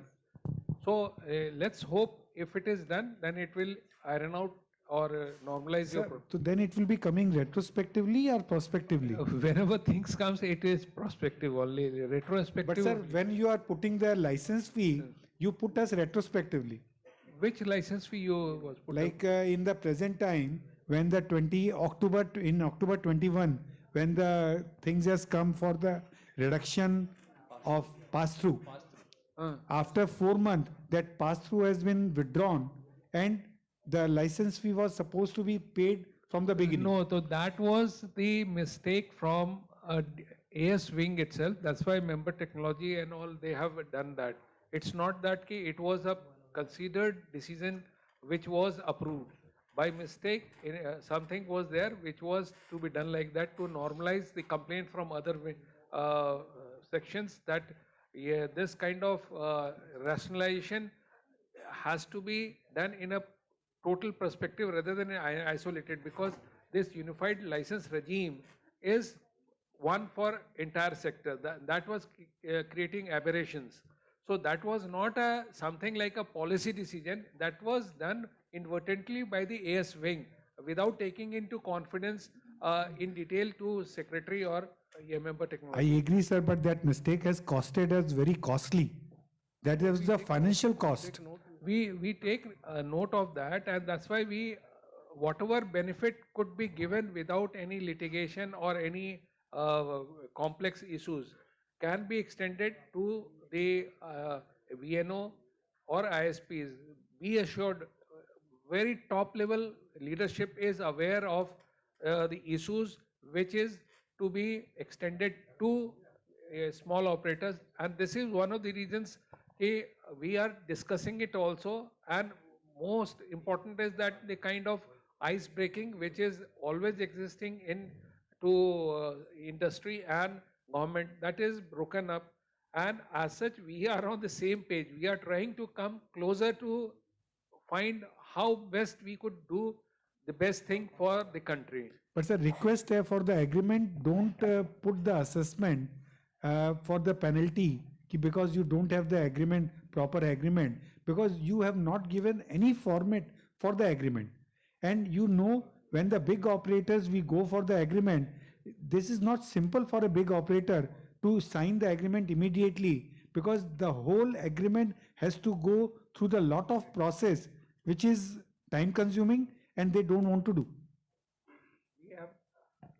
We have the CAF, we have the bill.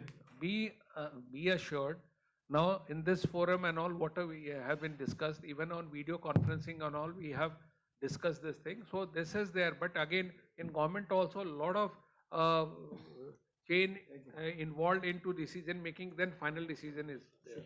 Sir, one last thing on this, you know, Charissa has put it across very succinctly, but the main thing is that even if you do it retrospectively, for example, there is no loss of revenue to you.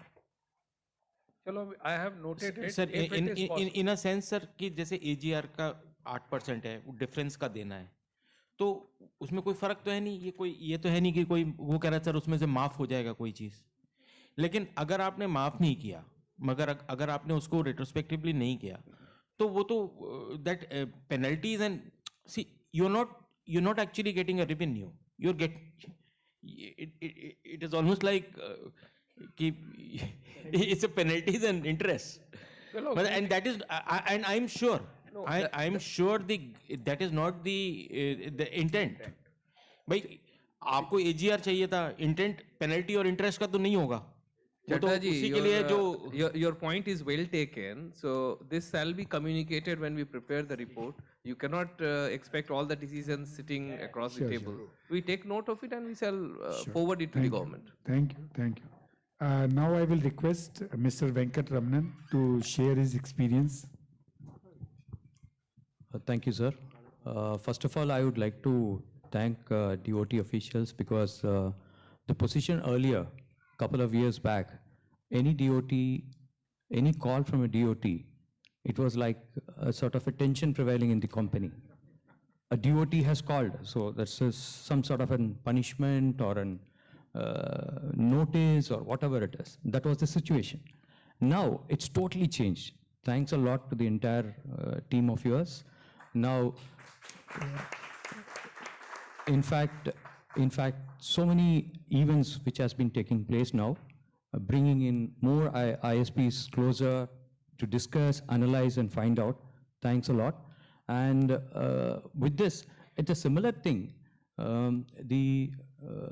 For the inspections which are being called from various cells of yours, if that could be a little simplified, because different departments calling from different circle for particularly a national level ISP, separately becomes difficult. At one point of time, for a class A, we receive around about from 20 to 23 circles, getting reports immediately, separately, which becomes very difficult. So we need a complete team to only doing this. In the current situation, which we have speaking about competitive market fundings, etc., it becomes very extremely difficult.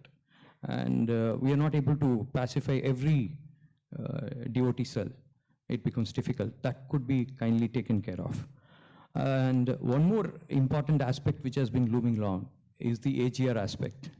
There are so many confusions which are happening, and that is not yet settled in spite of the reforms being called in, even on the issuance of the returns of the bank guarantees, etc.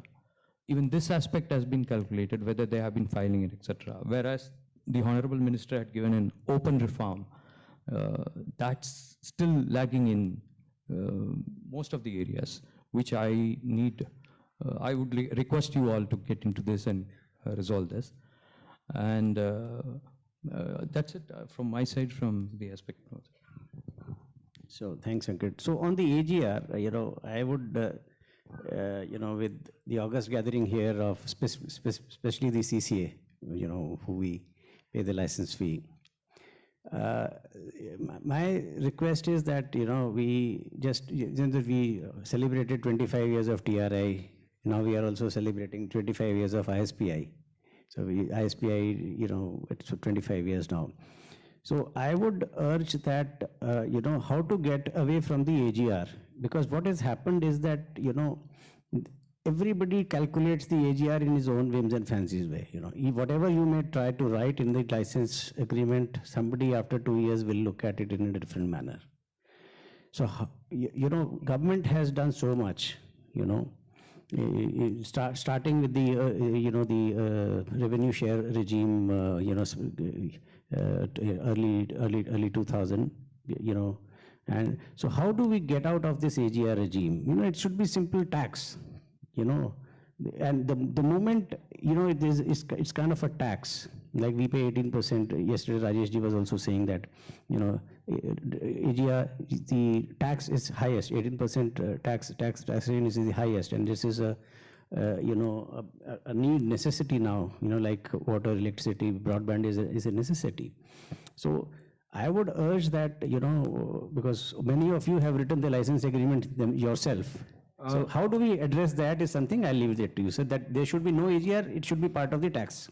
Chaturvedi ji, since I am a student of economics, not an engineer, so I value very much that less of governance, less of government and more of governance is the motto of government. And as a economics student, I know the value of these kind of multiplicity of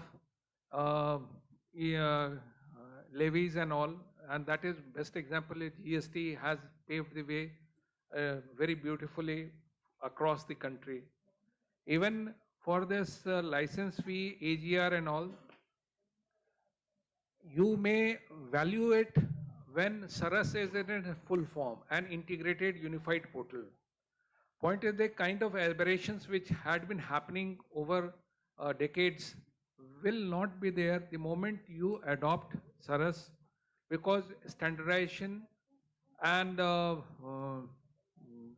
digitalization has a direct impact in reducing the cost of burden on the operators as well as for government. Many times we need not open up many files and all, because in government also many files are not available when something is to be decided.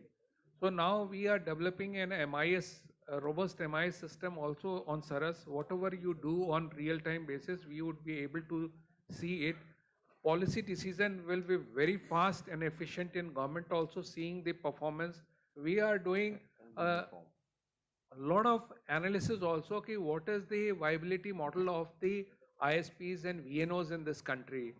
So lot of documents which are there and still we are trying to get on board on it, so that simply from the system itself we could analyze the viability aspect of the companies, seeing their profitability from the book of accounts and all, so that government is very much interested to nurture all.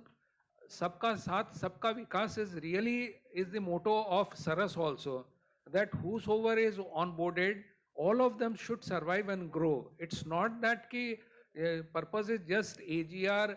Government's purpose is no more collecting revenue from the market.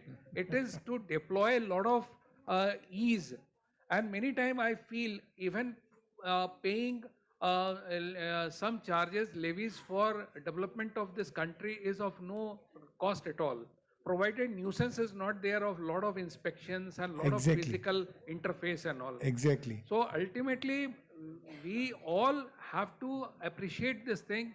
Ki very soon, within 6 months, you all will start seeing. Forget the past, whatever happened. So let's have a positivism and move towards there. Second thing is there ki government is much concerned now for your development than many of you may be competing among yourself. But government has one uniform understanding that all should grow, irrespective whether it is a big player, medium player or a small player. And especially more emphasis is there on the small player growth, because for them nurturing is more required than anyone else. So Antodaya aspect for us is there ki we have to make ISPs robust and viable in the sector. So don't be afraid of AGR and all. We are taking care of. Just spread good message across, adopt the digitalization. That is the solution for biggest reform in this country. Ajay ji, we agree, but we want to get rid of that old issues which is hanging on our head as a sword. Ki that where it will go, how it will happen. I can just sum up in one line. We are in the process to remove the cholesterol which has got into the system over 20 years. So some medication is required, and that is in the decision making. So be assured, think of future, we will take care of that. Sir, we agree with you. We are looking at the intent of the government. We have never thought ki that the whole telecom bill will be getting changed after 100 and so many years. So we know ki that something is happening and something will happen, because whatsoever the meeting NICF is doing from last 2 year or 3 year, before 3 year, 17 year, we have never seen any such meeting where you guys are thinking for the smaller ISPs and the VNOs. Otherwise, यही होता था कि जो संचार भवन से आदेश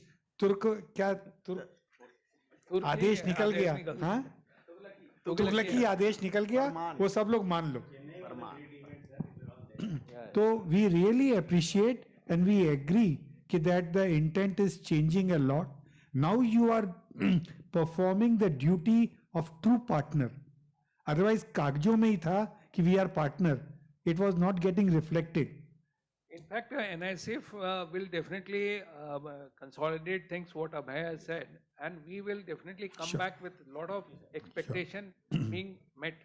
Sure, thank you. One thing I want to say, SPY is working as a bridge between the licensee and department. If any ISP VNO wants to become the part of our family, they are most welcome to join ISPI.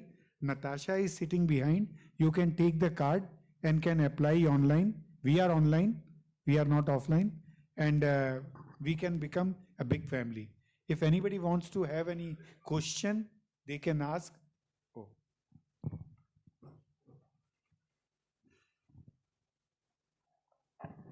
मैं इस platform के through एक request करना चाहता हूँ DoT के department में, जैसे कि हम लोगों का जैसे आजकल बड़े ISPs के साथ जो हम लोगों को फेस करनी पड़ी प्रॉब्लम कि वो वॉइस सर्विस भी दे सकते हैं, OTT भी दे सकते हैं, तो हमारे ISP लाइसेंस में अगर ये वॉइस का सर्विस का भी सोल्यूशन हम लोग दे सकें विदाउट एनी एक्स्ट्रा कॉस्ट, तो that will be helpful for us.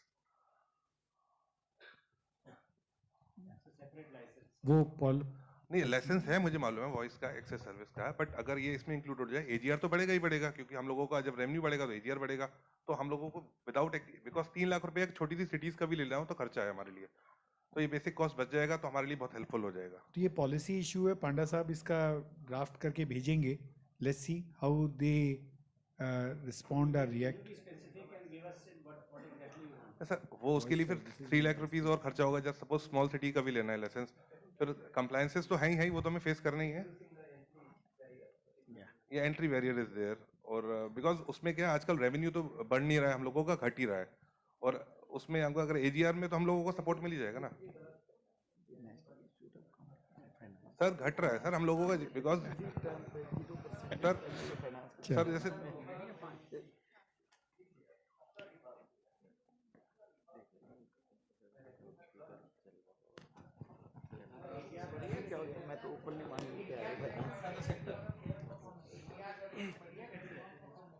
Sir AGR overall आपको थोड़ा डेटा तो पता होगा कि कलेक्शन जो है बढ़िया है.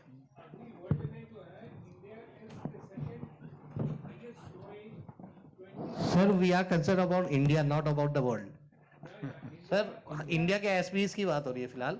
लास्ट 2 years में जैसे कह रहे हैं कि एजीआर जो है हम लोगों के जो एजीआर रेवेन्यू बढ़ा है तो गवर्नमेंट के पास एजीआर घटा है बढ़ा है. अभी यहाँ कहते हैं सिर्फ 2% आ रहा है, मान लीजिए उससे आ रहे 5% आ रहे हैं तो स्मॉल आईएसपी ज्यादा दे रहे हैं. नहीं सर टेलको आईएसपी से नहीं बढ़ा है. तो आईएसपी की बात सर ये आईएसपी मीट है स्मॉल आईएसपी वो भी टेलीकॉम का हम क्या बात करेंगे. रेवेन्यू घटा है सर हम लोग का जो plan 1200. I request DG sir to please come on the dais.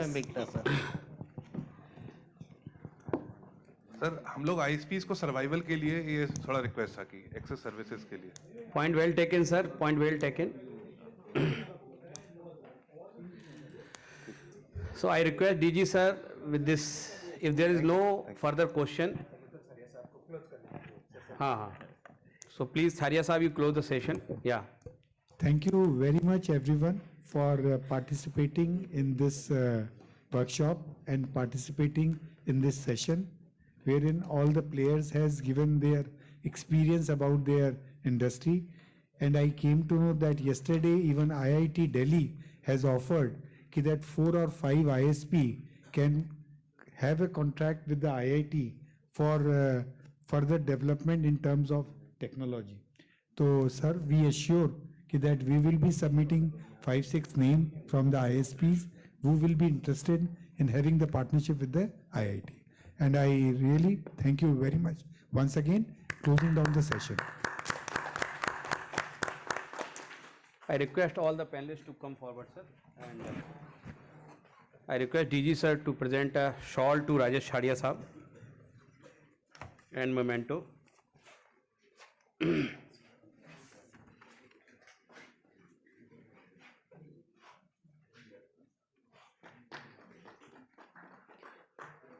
Sri Pankaj Chaturvedi sir.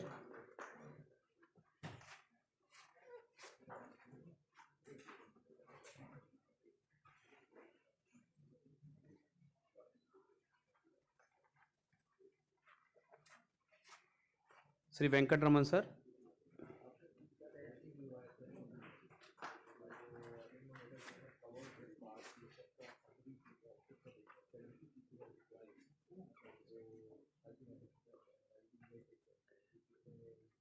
Sri Prasant Chadda sir.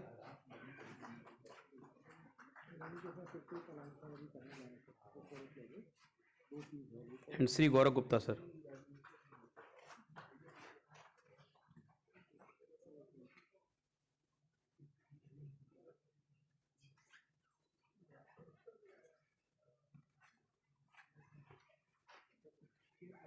Bags no copy.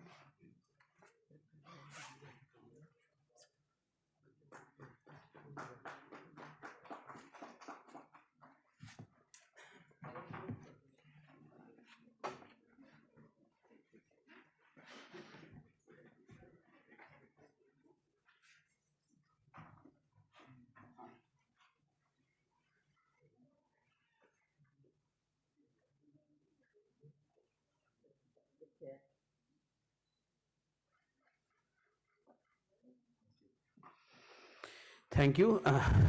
So now with due permission of you, between you and lunch, we will have for 10 minutes also again. So I request Brijesh sir to please come on the dais. Abhay sir, please come on the dais. Kunal Srivastav, Amarnath Ojha. So we will have 10 minutes validation session and then we will go for the lunch. And this will be the last session.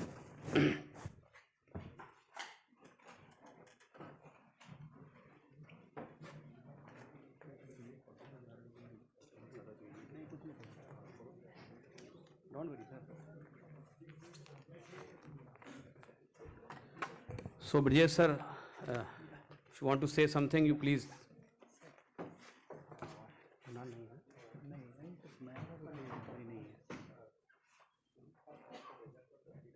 Sir, actually you want to say something, then.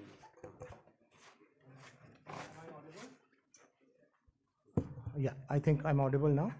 So a couple of things. One, of course, in the feedback form, you must have seen two questions which were related to this close interaction, collaborative work that we've spoken about. I hope we've gotten positive responses there. If we get more than 8 positive responses, we'll do an evaluation and pick the ones who can work with us. If we get fewer than that, then we'll probably reach out to a few of you. But we will want to start with a size of about 5 to 8. So NCA-F and IIT Delhi are coming together under the aegis of DoT to help handhold. So they'll be learning on all sides, but whatever help we can provide, we will. And so let's hope that's a good beginning. The other thing that I wanted to mention is that on 10th of December, on Saturday, we have our IIT Delhi Industry Day.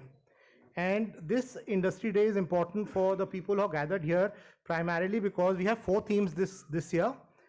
And one of them is communication technologies. The other 3 are healthcare, electric vehicle, and sustainable energy. So, but COM is one of the themes of the Industry Day today, this year. It's on 10th Saturday.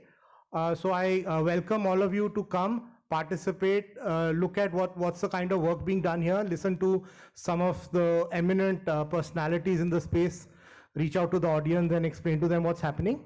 I have made about 20-25 cards available.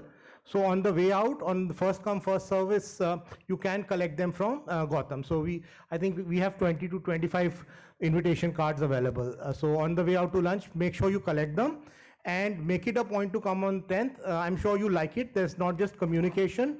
There'll be panel discussions, talks, posters, interactions with industry leaders, interactions with academicians, and also an opportunity to join us for lunch for informal discussions. So those are the 2 things. So please help us help you. This is an opportunity for us all to come together, because everybody who is responsible for making decisions has given their nod. And you know that if we delay such things, then obviously other things take priority, and then we might have to focus on other things. So these are the only 2 things I want to talk about before we close. Back to you. Thank you. Thank you, sir. And now we are on the close of this 2 days workshop. So I will request Abhay sir to say a few words. Then I will present the evaluation report in 1 minute. Then I will close, say the DG sir to say a few words and as a valedictory remark. Okay, so first I am giving the feedback, sir. So this is very encouraging for all of us, sir. We have received the feedback forms, and out of total feedback form, 46% has given 10 out of 10 to us. So this is a big round of applause thing for all of us. And out of all the forms, 19% given 9 to 10, 32% 8 to 9, and only 3% we get below the 8. So this is our remarks, our achievements today, and the overall ranking is 9.15 out of 10. Sir, some live comments are here. So some practical scenarios should be included in the workshop. So the whosoever given this remark, I will get back to the person and ask them what type of practical scenarios they want to include in this workshop. Some people are saying program must not be theoretical, rather it should be hands-on for us, as we already know the theories and impact we look. But all over is good, required this type of program repeatedly in future. Some of them requested, please repeat it in the circle level also. Looking forward for more such program, more, this is very help for financial strength of ISPs, some has given. And someone has written directly interact for DoT compliances, it's very touching for them. Training for ISPs and technicians, planning with TSSC also, this is very important for them. And the effort of DoT are meritorious. So this is the feedback, sir, which we have received. And we want to hear from you, one or two, if you want to give live feedback, which I have not covered. So one or two people can say a few words, especially Rajesh Shadia and SPY team, if you want to say something for us. Shadia ji.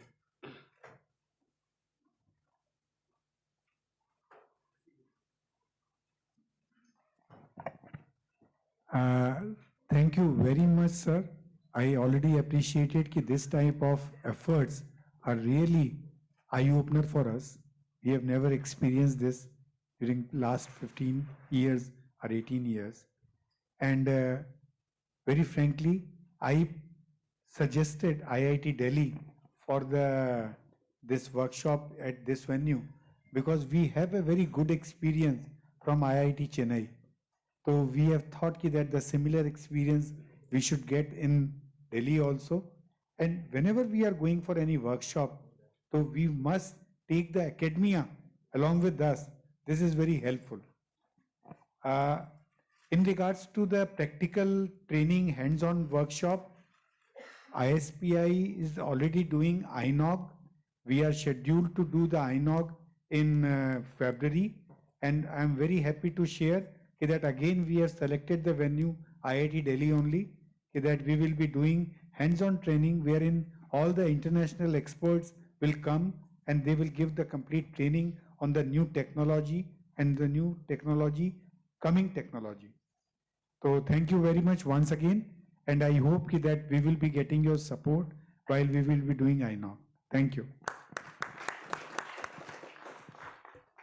Any other ISP, please? The standalone ISP who has attended this type of workshop first time, you want to hear from?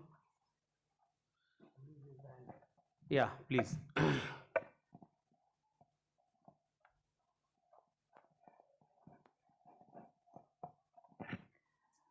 I am from Mirzapur, UP East Circle, or this is our first attempt to direct interact with DoT and NICS, and we are very happy that NICS focus on such small ISPs.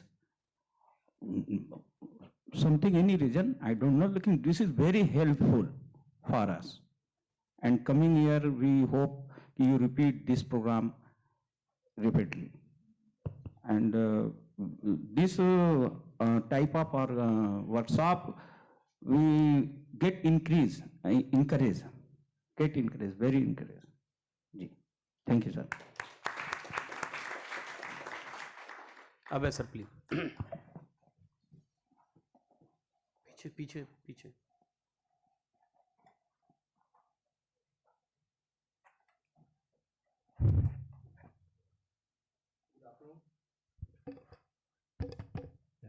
Good afternoon. It was a wonderful experience hearing eminent panelists, ISPI. Let me repeat what we started with. It's a learning process. The Department of Telecom, NCA-F, we all are trying to help each other. We are trying to help small licenses. We are trying to understand the issues. जैसा आप सभी ने भी कहा during various sessions कि at least there is a intent. So हमारी सारी कोशिश पिछले जो साल भर से ही चल रहा है, चाहे वो ऑनलाइन सेशंस में रहे हो या IIT मद्रास में जो हम लोगों ने किया, एंड जो सेशंस प्लान किए गए, चाहे वो साइबर सिक्योरिटी पर हो या future of telecom technology, we want to address all techno commercial aspects. और वो it's an ever evolving thing. Secretary DoT कल कह रहे थे कि इसको हर सर्कल में ले जाना चाहिए. We are thinking in those lines कि हम कैसे आप तक पहुंच पाए. हाउएवर मेरा ये भी सबमिशन होगा, जैसे हम लोगों ने जब यह दिल्ली में वर्कशॉप अरेंज किया, वी एक्सपेक्टेड कि शायद ISPs VNOs से लार्जर पार्टिसिपेशन, और जितना हुआ उससे भी ज़्यादा हो सकता है. और दिल्ली का चुनाव इसलिए भी किया गया कि we have I mean, you can't imagine a better partner than IIT Delhi. And we are so thankful to them. They spared their best resources for us. और हम सब ने सारी खोज एक बेस्ट बैलेंस की है, जिसमें कि हम सब एक दूसरे को हेल्प कर सकते हैं. और कल से जो अभी लाल साहब ने बताया कि हम एक 5-6 ISPs, NICF, IIT दिल्ली, उसको मिला करके एक ग्रुप बना करके खोज इसी बात की है कि आखिर इश्यूज क्या हैं, कैसे किया जाए. और अगर एक उसमें बेसिकली हम आपसे फिर नज़दीक से इंटरेक्ट कर पाएंगे कि आपके टेक्नो कॉमर्शियल इश्यूज क्या हैं, जिनको अगर गवर्नमेंट करेक्ट वे में समझे, और आप टेलीकॉम सेक्टर के ओवरऑल ग्रोथ में कैसे कंट्रीब्यूट कर सकते हैं. आज जो आपके सुझाव के तौर पर आ रहे हैं, उसको यह टीम उसको एक प्रोजेक्ट के तौर पे लेकर के गवर्नमेंट को अप्राइज कर सकती है, और हम बेहतर तरीके से आपकी मदद कर पाएंगे, बेहतर तरीके से फाइनली देश की मदद कर पाएंगे. सो हम लोगों का सारा प्रयास इस बात पर आधारित है कि कैसे सेक्टर का विकास हो, कैसे देश आगे बढ़े, कैसे टेक्निकली कॉमर्शियली हम सभी आगे बढ़े. तो हम लोगों का यह प्रयास जारी रहेगा. आपके जो भी सुझाव हैं, चाहे वो प्रैक्टिकल सेशंस को लेकर के हों, ISPI के साथ भी हम मिलके काम कर रहे हैं. ISPI के भी जब भी कोई इस तरह का प्रोग्राम करते हैं, we take your opinion on board. So let us keep helping each other, let us join hands to help the industry, to help the sector, and finally help the country. Thank you.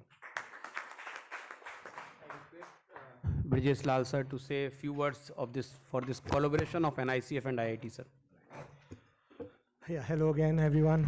This has been quite a good collaboration that we've had with NICF, and I'm looking forward to this other next project that has just been unveiled and told to you about.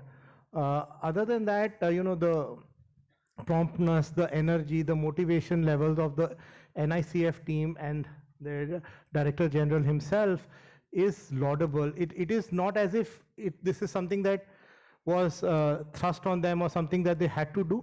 They wanted to do it. And it was apparent from the discussions that I had with them during the course of getting this workshop up and running. So let me assure you that from my experience, NICF is here to help in whatever manner they can. The little discussions that I've had with DoT, they are also committed to this cause. And seeing all of this, IIT Delhi is really very, very keen to participate in this project that we've talked about. We want to be a party to an activity that makes difference to the lives of people here. The other thing that you must understand is that IIT Delhi, so when you come to IIT Delhi, it is not just about teaching, it is also about learning. So we are able to teach people because we are ourselves learning all the time. So your participation is encouraged because there's a lot that we can learn from you. Some of the problems or the issues that you face are really not that apparent to us. We don't know what those are, and therefore when we work on tech, when we design engineering solutions, some of them might get missed. So one of the reasons why I am very keen on this exercise is that I want to understand what are the pain points of this large group of people who are contributing so significantly to the connectivity needs of the country. So please do not think of this as a one-sided dialogue or a monologue. This will be very, very participative. We might end up learning more from this than you people do. So please come forward and please you keep this in mind that everybody here is making a sincere attempt to help and with all energy and enthusiasm. So I wish you all the best. I thank you all for coming here. I'm very, very overwhelmed and very pleased to see such a good participation from the audience. Some of you might have even come from towns outside of Delhi. We will, in conversation with NCA-F, work out a model where we can reach out to smaller circles. One of the mechanisms is that with IIT Delhi as a hub, we could reach out to NITs and other IITs in North India. And with us as hub and them as spoke, we could reach out to larger number of people as entities. So NICF comes to us, we talk to our partners, and then they just go there and do the workshop that they wish to, or reach out to the ISPs in these smaller towns. So we will work that out. I'm not promising anything right now, but this is certainly that we will discuss with NICF at a later stage. With that, I want to thank you all once again, DoT, NICF, and all the participants. Thank you very much and wish you the best. Thank you, sir. Now I request DG sir to give a valedictory remark. DG sir. In fact, this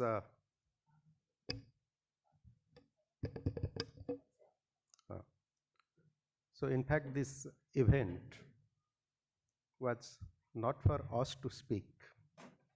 It was for you to experience. This is second such initiative which was taken up by us after IIT Madras. But as rightly mentioned, there was no compulsion on us to hold these kind of events. But yes, there was a compulsion from our own experiences. If you remember, way back 1992, lots of radio paging licenses were issued, but all of them just vanished within no time due to the technological developments or availability of substitution product in the market or better products. As all of you are or have mentioned, you are the strength of DoT in rural areas. But before getting noticed, there is a possibility of getting lost in the technological developments. Had such kind of events been held, if I think in retrospect, say 1992, 93, perhaps the players would have been in a position to take informed decisions, thereby preventing the wastage of capital and preventing the loss of employment. Considering the revenue which we get from particularly smaller players, it is not even 5.3, it includes bigger, those ISPA. If you take it out, nobody will be able to notice so many players. Or the way the bigger players are capable of taking your space, it will not be possible, or it's a challenge for your survival. In this context, these kind of events, capacity building helps, where our aim was to expose you to the latest technological developments, to give you an opportunity to put forth the difficulties being faced by you before the decision makers, and of course, to develop the future partnerships. It's heartening to mention here that when we just met in the Chamber of Director, IIT Delhi, Mr. Banerjee, he said that if I can get 5 to 8 serious players, we can do a hand-holding through the technological developments. There is always, or I believe it is possible, to create an alternative to what we see. For example, we thought when the emails were invented or came, Hotmail and all that, we thought perhaps that's the end. But today, somebody else has taken the place like WhatsApp and similar kind of things. It's an evolving field. So there is nothing to be afraid of the new technology like 5G. It is possible that some of you, in partnership with IIT Delhi and of course NICF, can think of alternatives, think of alternative technological solutions to the problem which you face in your day-to-day life. And these kind of training capacity building programs is not a meeting. It's not a government meeting. Even though it was held by the government, you must have noticed that government did not occupy the center stage. The entire event was held in a governance model, which is the future for the development of the business in this country. Thank you very much. Thank you, sir. Now I request Vineet Ranjan to present a vote of thanks.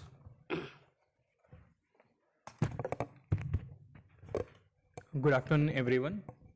So I'm extremely privileged to conclude this session with vote of thanks. So if you see this 2 days event, you will realize the change in the way of DoT. DoT was such a big monolith. When BSNL was formed, people wrote about it. It's perhaps a watershed moment that such a big monolith is being cut into 2 pieces.